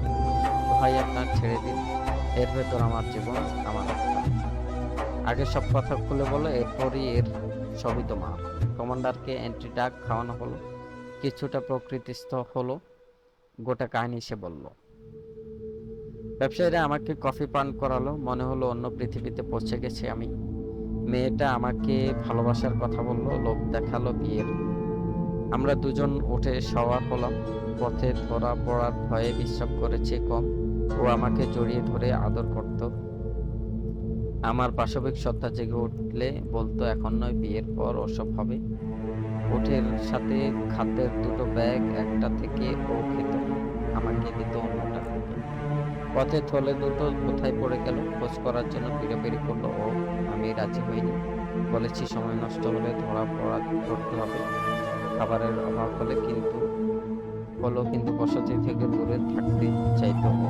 চতুর্থ দিন সন্ধ্যায় আমরা এক সুদানি কমান্ডার কাছে পৌঁছলাম। আমার মাথায় অসংখ্য কীটের দংশন। কেন জানি না ধীরে ধীরে প্রকৃতিস্থ হলাম। মেয়েটা আমার সামনেই কমান্ডারকে সব কথা বলল। প্ররোচিত করতে লাগলো বিদ্রোহ করার জন্য। বলল আলী এবং আইয়ুবের মাঝে ভুল বোঝাবুঝির সৃষ্টি করতে হবে। তাদের দীর্ঘ আলোচনায় বিদ্রোহের কথাই প্রাধান্য পেয়েছে। ততক্ষণে আমি পুরোপুরি সুস্থ। আবার মাথার যন্ত্রণা, আবার সুস্থ, এভাবে চলতে লাগলো। মেয়েটা কমান্ডারকে বলল আইয়ুবী নেই, এখনই বিদ্রোহ করার উপযুক্ত সময়। ও আরো বলল কিছুদিনের মধ্যে খ্রিস্টান সৈন্যরা আবার আক্রমণ করবে। তখন আইয়ুবীকে এখানকার ফৌজও ডেকে নিতে হবে। কমান্ডার তার কথায় সম্মত হল। 6-7 দিনের মধ্যে তারা বিদ্রোহ করবে। মাঝরাতে আমাকে এক অন্য কামরায় পাঠিয়ে দেওয়া হলো। দুকক্ষের মাঝে ছোট একটি দরজা। দরজাটি ওপাশ থেকে বন্ধ। কমান্ডার এবং মেয়েটির হাসির শব্দ ভেসে আসছিল ওপাশ থেকে। আমার ঘুম আসছিল না। উঠে দরজায় কান লাগিয়ে উৎকণ্ঠ হয়ে রইলাম। মেয়েটা বলল, ওকে হাসিস খাইয়ে দূরে এনেছে। একা এত দূর আসা সম্ভব ছিল না বলে পথে ছিলাম ওর প্রেমিকা। পথে হাসিসের পুটলিটা পড়ে গেছে। সকালে এক পুরিয়া না পেলে বিরক্ত করবে। এরপর বুঝলাম মদ পানের সাথে সাথে ওরা পাপের মধ্যে ডুবে যাচ্ছে। অনেক পরে কমান্ডারের কণ্ঠে ভেসে এলো, ওর এখন আমাদের প্রয়োজন নেই, জেলে পাঠিয়ে দেবো, না হয় মেরে ফেলবো। বরং তাকে মেরেই ফেলা। মেয়েটার কণ্ঠে থাকলেও ঝামেলা করতে পারবে না। পালানোর চিন্তা করলাম। রাতের শেষ পর বেরিয়ে এলাম ঘর থেকে। ভোরের আলো ফোটার আগেই অনেক দূর চলে এলাম। এবার দুদিক থেকে ধাওয়াকারীদের ভয় খ্রিস্টান বা সুলতানিদের ফেলে হত্যা করবে। আমাদের ফৌজের কাছেও আমি অপরাধী, তাই দিনে লুকিয়ে থাকতাম কোনো বড় বাড়িতে। দেহ এবং মস্তিষ্ক দুটোই দুর্বল। পথ চলতাম রাতে, কখনো ইচ্ছে হতো ফিরে গিয়ে খ্রিস্টান মেয়েটাকে হত্যা করি। আবার ভাবতাম সুলতানের পায়ে পড়ে ক্ষমা চাই, কিন্তু কিছুই সঠিকভাবে চিন্তা করতে পারছিলাম না। এভাবে হাঁটছি, এই লোকটার সাথে দেখা, ও আমাকে আপনার কাছে নিয়ে এসেছে। সুদানিরা আক্রমণ করবে এখন আর আশঙ্কা নয়, বাস্তব। সুলতানকে সংবাদ দিতে হবে, নষ্ট করার মতো সময়। কি করে দ্রুত সুলতানকে খবর দেওয়া যায় ভাবতে লাগলেন আলী। একজন অফিসার এসে বলল, সুলতান আপনাকে স্মরণ করেছেন। সুলতান? আলীর কণ্ঠ আবার। তিনি তো যুদ্ধের ময়দানে এলেন কখন? সাথে সাথে সুলতানের সাথে দেখা করলেন তিনি। সুলতান বললেন, সংবাদ পেলাম যুদ্ধের ময়দানে, এবং এদিকে ওদের অনেক গুপ্তচর ছড়িয়ে পড়েছে। ওখানে আমার কাজ নেই, এদিক নিয়ে ভীষণ দুশ্চিন্তায় আছি, তাই চলে এলাম। সব ঘটনা খুলে বললেন আলী। সুলতান, আপনি বললে জঙ্গির ফৌজ আসা পর্যন্ত বিদ্রোহ মুলতবি করার চেষ্টা করে দেখাতে পারি। আমাদের সৈন্য কম, ওদের আক্রমণ ঠেকাতে পারবো না। সুলতান পায়চারি করতে লাগলেন। গভীর চিন্তায় ডুবে গেলেন তিনি। আলী অপলক চোখে তাকিয়ে রইলেন সুলতানের দিকে। কক্ষে নীরবতা। হঠাৎ পায়চারি থামিয়ে সুলতান বললেন, হ্যাঁ আলী, এবার তোমার ভাষা ব্যবহার করো। আক্রমণের বিপক্ষে নয়, পক্ষে। ওরা আক্রমণ করবে রাতে, যখন ঘুমিয়ে থাকবে আমাদের ফৌজ। আলীর চোখে অবাক বিস্ময়। সুলতান মুখ খুললেন, সব কমান্ডারদের ডেকে নিয়ে এসো। মনে রেখো, আমি এখনো যুদ্ধের ময়দানে। আমি এসেছি, কেউ যেন জানতে না। দিন রাত পার। গভীর নিদ্রায় ঘুমিয়েছে সমগ্র কায়রো। একদিন পূর্বে ফৌজকে শহরের বাইরে যেতে দেখা গেছে। বলা হয়েছে সামরিক মহড়ায় অংশ নিতে যাচ্ছেন। নীল নদের পাড়ে বালিয়াড়ির আর টিলা টিলা এবং নদীর মাঝখানে ছানি ফেললো ওরা। পদাতিক এবং অশ্বারোহী সৈন্য। মাঝরাতে অশ্বকুরের শব্দে ঘুম থেকে জেগে উঠল কায়রোবাসী। শহরের বাইরে যেন রোজ কিয়ামত। ওরা মনে করলো সামরিক মহড়া। শব্দগুলো এগিয়ে আসছে। বাড়ির ছাদে উঠে এলো উৎসুক জনতা। দিগন্তের আকাশ লাল হয়ে উঠেছে। দেখা গেল নীল শান্ত বুক থেকে উঠে আসছে অগ্নিগোলক। ছাউনি লক্ষ্য করে রাতের বুক চিরে এগিয়ে আসছে তীব্র গতি। শহরময় ছড়িয়ে পড়ল অশ্বক্ষুর ধ্বনি। মানুষ জানলো না সুদানি ফৌজের বেশিরভাগ জ্বলন্ত আগুন লক্ষ্য করছে। সুলতান আইয়ুবের কৌশল আবারও অভ্রান্ত প্রমাণ। নীল আর পাহাড়ের মাঝে বালিয়াড়িতে তাঁবু ফেলল তার ক্ষুদ্র বাহিনী। সুদানি ফৌজ দুভাগে ভাগ হলো। মধ্যরাতে এক ভাগ মার্চ করলো রোম উপসাগরের দিকে। সেখানে পরাজিত হয়েছে খ্রিস্টান বাহিনী। অন্য ভাগ নীলের পাড়ের ছাউনিতে আক্রমণ করলো। সূর্যোদয়ের পূর্বে রাজধানী দখল করবে ওরা। দ্রুততার সাথে সুদানি বাহিনী সুলতানের ফৌজের ছাউনি দখল করলো। আচম্বিত তাঁবুতে নিক্ষিপ্ত হতে লাগলো আগুনের গোলা। নীল থেকেও ছুটে আসছিল অগ্নিগোলক। তাঁবুতে আগুন ধরে গেল। অবাক হয়ে ওরা দেখলো আইয়ুবের একজন সৈন্য নেই তাঁবুতে। রাতের প্রথম প্রহরে সৈন্যদের সরিয়ে নিয়েছিলেন আইয়ুবে, পাহাড়ে এবং নদীতে। ওদের দিলেন বহনযোগ্য কামান, মিনজানিক। তাঁবুগুলো ভরে দিলেন তেলে ভেজা খড় এবং শুকনো ঘাস দিয়ে। সুদানি সৈন্যরা তাঁবুর কাছে এলো। পাহাড় এবং নদী থেকে নিক্ষিপ্ত তোপের আঘাতে আগুন ধরে গেল শুকনো খড়ে। সুদানি ঘোড়সওয়াররা পদাতিকদের পিষে ফেলতে লাগলো। চারদিকে আগুনের লেলিহান শিখা। বেরোতে গিয়ে জীবন্ত পুড়ে মরল অনেক সৈন্য। বেরিয়ে এলে পড়ল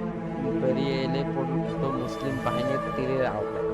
সুদানি ফৌজের অন্য দল এগিয়ে যাচ্ছিল রোম উপসাগরের দিকে। তাদের ব্যবস্থা করে রেখেছিলেন সুলতান আইয়ুবে। পাহাড়ের ফাঁকে লুকিয়েছিল কমান্ডো বাহিনী। সুদানি ফৌজের পেছন থেকে আক্রমণ করত ওরা। সৈন্যরা কিছু বোঝার আগেই পালিয়ে যেত। প্রচুর ক্ষতি স্বীকার করে আবার এগিয়ে চলত সুদানি বাহিনী। আবার পেছন থেকে আচমকা আক্রমণ। অন্ধকার রাত, এই অন্ধকারে কমান্ডোদের ধাওয়া করা অসম্ভব। ভোর পর্যন্ত 3বার আক্রান্ত হলো ওরা। ভয় পেয়ে থেমে গেল ফৌজ। সামনে এগিয়ে যাবার সাহস হারিয়ে ফেলেছে ওরা। দিনের বেলা কমান্ডাররা তাদের বোঝালো, সাহস ফিরিয়ে আনার চেষ্টা করলো সৈন্যদের। রাতে আবার আক্রমণ। অদৃশ্য শত্রু তীরের আঘাতে মারা পড়লো অসংখ্য সৈন্য। হঠাৎ মাল বোঝাই ওটগুলো দিক বিদিক ছুটতে লাগলো। মাঝপথে আগুন জ্বলছে। মাত্র 2 রাতের কমান্ডো আক্রমণে সুদানি বাহিনী বিধ্বস্ত হয়ে পড়ল। সৈন্যদের মধ্যে গুজব ছড়িয়ে দিল আলীর গোয়েন্দারা। আরব থেকে বিশাল বাহিনী আসার সংবাদে ভয় পেয়ে গেল ওরা। যেদিকে পারল পালিয়ে গেল। নিঃশেষ হয়ে গেল সুদানি ফৌজ। ওদিকে জঙ্গির পাঠানো ফৌজ কায়রো এসে পৌঁছলো। ইচ্ছে করলে সুলতান আইয়ুবী সুদানিদের নির্বিচারে হত্যা করতে পারতেন, কিন্তু তিনি বুদ্ধিমত্তার পরিচয় দিলেন। সুদানি কমান্ডাররা বুঝেছিল তারা অপরাধী, নিঃশেষ হয়ে গেছে ওদের সামরিক শক্তি। ওরা যে অপরাধ করেছে তাতে একমাত্র মৃত্যুদণ্ডই ওদের প্রাপ্য। কিন্তু সুলতান সাধারণ ক্ষমা ঘোষণা করলেন। সৈন্যদেরকে সরকারি জমি দিয়ে পুনর্বাসনের ব্যবস্থা করা হলো। এরপর ঘোষণা করা হলো মিশরের সেনাবাহিনীতে ভর্তিচ্ছুদের স্বাগত জানানো হবে। জঙ্গির পাঠানো সৈন্য মিশরের ফৌজ এবং সুদানি বাহিনীর নতুন লোকদের নিয়ে সুলতান আইয়ুবের এক সুশৃঙ্খল এবং শক্তিশালী সেনাবাহিনী গড়ে তুললেন। আলী বিন সুফিয়ান তৈরি করলেন দুঃসাহসী কমান্ডো এবং গেরিলা বাহিনী। খ্রিস্টানরাও অপরূপা সুন্দরী তরুণী এবং গুপ্তচরদেরকে সমগ্র মুসলিম বিশ্বে ছড়িয়ে দিল। দুপক্ষেরই সকল প্রস্তুতি সম্পন্ন প্রায়। সুলতান এসব সুন্দরী তরুণীদের পেশাগত ছবল কিভাবে মোকাবেলা করবেন তা খ্রিস্টানরাই বা কিভাবে মোকাবেলা করবে সালাউদ্দিন আইয়ুবীর সুশৃঙ্খল বাহিনীর উভয় পক্ষ তা দেখার জন্য উদ্গ্রীব হয়ে রইল। কিন্তু এই পায়তারা শেষ হতে বেশি দিন সময় লাগবে। অল্প দিনের মধ্যে ভয়ঙ্কর সংঘর্ষে জড়িয়ে পড়ল। রোমের এক উপশহর জরুরি সম্মেলনে যোগ দিতে আসছেন খ্রিস্টান নেতৃবৃন্দ। এর মধ্যে রয়েছেন সম্রাট অগাস্টাস, সম্রাট রিমান, এলমার, সপ্তমের ভাই রবার্ট। এদের মধ্যে সবচেয়ে ক্রুদ্ধ দেখাচ্ছিল এলমারকে। খ্রিস্টানদের সম্মিলিত বাহিনীর প্রধান ছিল তিনি। সুলতান সালাউদ্দিনের হাতে পর্যদস্ত হয়ে মেজাজ বিগড়ে গেছে তার। বিজয় দূরে থাকবে, উপকূলের কাছেও ঘেঁষতে পারেনি সে। যারাই মিশর উপকূলে পা রাখার দুঃসাহস দেখিয়েছে তারা হয়েছে বন্দী, নয়তো নিহত। সুলতান আইয়ুবীর গোলন্দাজের তোপের আঘাতে পড়ে গেছে জাহাজের পাল এবং মাস্তুল। ভাগ্য ভালো যে সেপাইরা তার জাহাজের আগুন নেভাতে সক্ষম হয়েছিল। পাল ছেঁড়া জাহাজ ঢেউয়ের দোলায় এগিয়ে গিয়ে পড়ল সামুদ্রিক ঝড়ের কবলে। অনেক জাহাজ এবং নৌকা ঝড়ে ডুবে গেল। তার জাহাজের মাঝি মোল্লার সাহসিকতার সাথে ঝড়ের মোকাবিলা করল। একদিন পৌঁছল সমুদ্র উপকূল। তীরে নেমেই মাঝি মোল্লাদের পুরস্কৃত করল এলমার। খ্রিস্টান নেতারা তার জন্য অপেক্ষা করেছিল। সম্মেলনের উদ্দেশ্য পরাজয়ের কারণ নিয়ে পর্যালোচনা করে। কেউ কি তাদের সাথে প্রতারণা করেছে? কে সে? নাজি। তার চিঠি পেয়েই নৌ সেনা পাঠানো হয়েছিল। নাজির চিঠি তাদের কাছে নতুন নয়। আগের লেখাগুলোর সাথে এই লেখার হুবহু মিল আছে। ওরা আবার চিঠি খুলে বসলো। কেমন যেন সন্দেহ হচ্ছে। কায়রো থেকে গোয়েন্দারা কোনো সংবাদ দেয়নি। নাজি কোথায় তাও ওরা জানে না। রাগে কাঁপছিল এলমার। আইয়ুবীকে হাতে পায়ে শিকল পরিয়ে নিয়ে আসবে বলে ঘোষণা দিয়েছিল সে। তার দর্প চূর্ণ হয়ে গেছে। এলমার করে ক্লান্ত, কিন্তু কোনো সিদ্ধান্ত পৌঁছাতে পারলো না ওরা। সম্মেলন পরের দিনের জন্য মুলতবি ঘোষণা করা হলো। রাতে মদের আসর চলছে। এক অপরিচিত মুখ ভেতরে এলো। শুধু রিমান্ড চেনে তাকে। বিশ্বস্ত গোয়েন্দা। আক্রমণের দিন সন্ধ্যায় তাকে মিশরের উপকূলে পৌঁছে দেওয়া হয়েছিল। তার চোখের সামনে নিশ্চিহ্ন হয়ে গেছে খ্রিস্টানদের নৌকা। রিমান্ড গোয়েন্দার সাথে সবার পরিচয় করিয়ে দিল। ভিড় জমে উঠল তার চারপাশে। গোয়েন্দা বলল, আহত হওয়ার ভান করে রবিন আইয়ুবের ছাউনিতে পৌঁছে গেছে। রবিনের সহযোগী 5 জন ছিল ব্যবসায়ীর পোশাকে। তাদের একজন খ্রিস্টফার। সে তীর ছুঁড়েছিল, আইয়ুবীকে লক্ষ্য করে লাগেনি। ধরা পড়েছে 5 জন, সাথে একটা মেয়ে। ওরা সাথে 7টা মেয়ে। ওরা চমৎকার গল্প ফেঁদেছিল। আইয়ুবী মেয়েগুলোকে রেখে ছেড়ে দিয়েছিল বাকি 5 জন। কিন্তু ওদের গোয়েন্দা প্রধান আলী বিন সুফিয়ান এসে সবাইকে গ্রেপ্তার করলো। কথা আদায় করতে গিয়ে অত্যাচার করে মেরে ফেললো একজনকে। অপরাধ স্বীকার করলো অন্যরা। আমি নিজেকে ডাক্তার পরিচয় দিয়েছিলাম। সুলতান আমাকে আহতদের চিকিৎসার দায়িত্ব দিলেন। শুনেছে সুদানিদের বিদ্রোহ দমন করা হয়েছে, বড় বড় অফিসারদের গ্রেপ্তার করা হয়েছে, রবিন সহ 11 জনকে বন্দী করা হয়েছে। সুবিনা আর তালাশকে খুঁজে পাওয়া যাচ্ছে না। ছাউনিতে আইয়ুবীও নেই, নেই আলী বিন সুফিয়ানও। অনেক টাকার বিনিময়ে একটা নৌকা জোগাড় করে আমি পালিয়ে এসেছি। রবিন এবং অন্যদের উদ্ধার না করালে মারা পড়বে। ছেলেদের না হলেও মেয়েগুলোকে মুক্ত করা জরুরি। ওরা সুন্দরী ও যুবতী নয়। মুসলমান আমির ওমরাদের ফাঁসানোর জন্য ওদেরকে দীর্ঘদিন ট্রেনিং দেওয়া হয়েছে। এরকম 7টা চৌকস মেয়ে তৈরি করতে অনেক সময় ও কাঠখড় পোড়াতে হবে আমাদের। মুসলমানরা তাদের কি অবস্থা করছে কল্পনাও করতে পারবো না। এ ধরনের স্যাক্রিফাইস তো আমাদের করতেই। সম্রাট অগাস্টাস বললেন, মেয়েদের মেরে ফেলা হবে এই নিশ্চয়তা তোমাকে কে দিল? রিমান্ড বলল, কিন্তু তাই বলে মুসলমানরা ওদের সাথে পশুর মতো আচরণ করবে আর আমরা চুপ করে বসে থাকবো তা হয় না। আমি ওদের মুক্ত করার চেষ্টা করব। রবার্ট বলল, ভালো ব্যবহারের করে মুসলমানরা ওদেরকে আমাদের বিরুদ্ধেও ব্যবহার করতে পারে। ওদের মুক্ত করা আমাদের দায়িত্ব। আমার অর্ধেক সম্পদ একজন ওরা মেয়ে বলেই এত দামি তা নয়, গোয়েন্দাটি বলল। ওরা প্রশিক্ষণপ্রাপ্ত, তাছাড়া এসব ঝুঁকিপূর্ণ কাজে এমন মেয়ে কটাই বা পাওয়া যায়। আপনাদের যুবতী মেয়েরা কি এমনইভাবে শত্রুর হাতে কি নিজেকে তুলে দিতে পারবে? পারবে কি শত্রুর ভোগের সামগ্রী হয়ে গুপ্তচর বৃত্তি করতে? মৃদু হাসির জাদু দিয়ে পারবে বড় দুশ্মনকে পদানত করতে? যদি শত্রুরা ওদের পরিচয় জানতে পারে তবে ওদের মৃত্যু অনিবার্য। হ্যাঁ, প্রচুর টাকার বিনিময়ে আমরা ওদেরকে নিয়েছি, ট্রেনিং দিয়েছি, বিভিন্ন ভাষা শিখিয়েছি। এমন অভিজ্ঞ মেয়েগুলোকে হাতছাড়া করা ঠিক হবে না। সম্রাট অগাস্টাস প্রশ্ন করলেন, তোমরা কি মনে করছো ওদের বের করে আনা যাবে? যে শুধু কজন সাহসী লোক প্রয়োজন। হয়তো 2-1 দিনের মধ্যে ওদেরকে কায়রো নিয়ে যাবে। তখন উদ্ধার করতে ঝামেলা হবে না। সময় নষ্ট না করলে ক্যাম্পেই ওদের পাবো। আমাকে কয়েকজন সাহসী এবং ত্যাগী লোক দিন, আমি ওদেরকে উদ্ধার করে নিয়ে আসব, বলল গোয়েন্দা। অবশ্যই মেয়েদেরকে ফিরিয়ে আনতে হবে, ক্রোধ কম্পিত কণ্ঠে বলল এলমার। পরাজয়ের অপমান তার চোখে মুখে, কখনো টেবিলে খুশি মেরে, কখনো নিজের উড়ো চাপড়াতে কথা বলছিল সে। আমি মেয়েদের ফিরিয়ে আনবো, হত্যা করবো আইয়ুবীকে, রূপসী যুবতীদের দিয়ে মুসলিম রাষ্ট্রগুলো ছিন্ন বিচ্ছিন্ন করে ফেলবো। এলমার্ক, রিমান বললেন, আমি তোমাদের আবেগকে শ্রদ্ধা করি। ট্রেনিং প্রাপ্ত মেয়েদেরও সাহসে হাতছাড়া করতে পারি। তুমি তো জানো আমাদের মেয়েরা সিরিয়ার হারেমগুলো জড়িয়ে রেখেছে। আমির উমরারা এখন ওদের হাতে।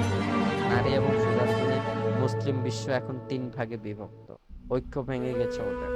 শুধু 2টো লোক আমাদের জন্য বিপজ্জনক, একজন নুরুদ্দিন জঙ্গি, অন্যজন সালাউদ্দিন আইয়ুবী। এদের একজন বেঁচে থাকলে ইসলামকে নিশ্চিহ্ন করা সহজ হবে না। আইয়ুবী সুদানি বিদ্রোহ দমন করছে, তার মানে লোকটা অত্যন্ত ধূর্ত। আমরা তার ওপর লক্ষ্য রাখছি। নিয়মিত যুদ্ধের পরিবর্তে গেরিলা যুদ্ধে তাকে হারাতে হবে। মুসলমানদের মধ্যে অনৈক্য সৃষ্টি করতে হবে। ট্রেনিং প্রাপ্ত মেয়েদেরকে আমাদের প্রতি মুহূর্তে প্রয়োজন। রবার্ট বলল, হ্যাঁ, অভিজ্ঞতা আমাদের তাই বলে। মুসলমান নারী দেহের গন্ধ পেলে সবকিছুই ভুলে যায়। এই যুদ্ধে ওদের হারাবার সহজ পথ হলো ওদের হাতে ওদেরকে মরতে হবে। বিনোদনের বিভিন্ন পথ উন্মুক্ত করে দাও, ওরা দিন ঈমান ভুলে যাবে। শুধু যুবতী মেয়ে দেহের রূপ ও সৌন্দর্য বিনিময়ে আরবের অনেক আমির বাদশা এখনো আমাদের হাতের পুতুল হয়ে থাকে।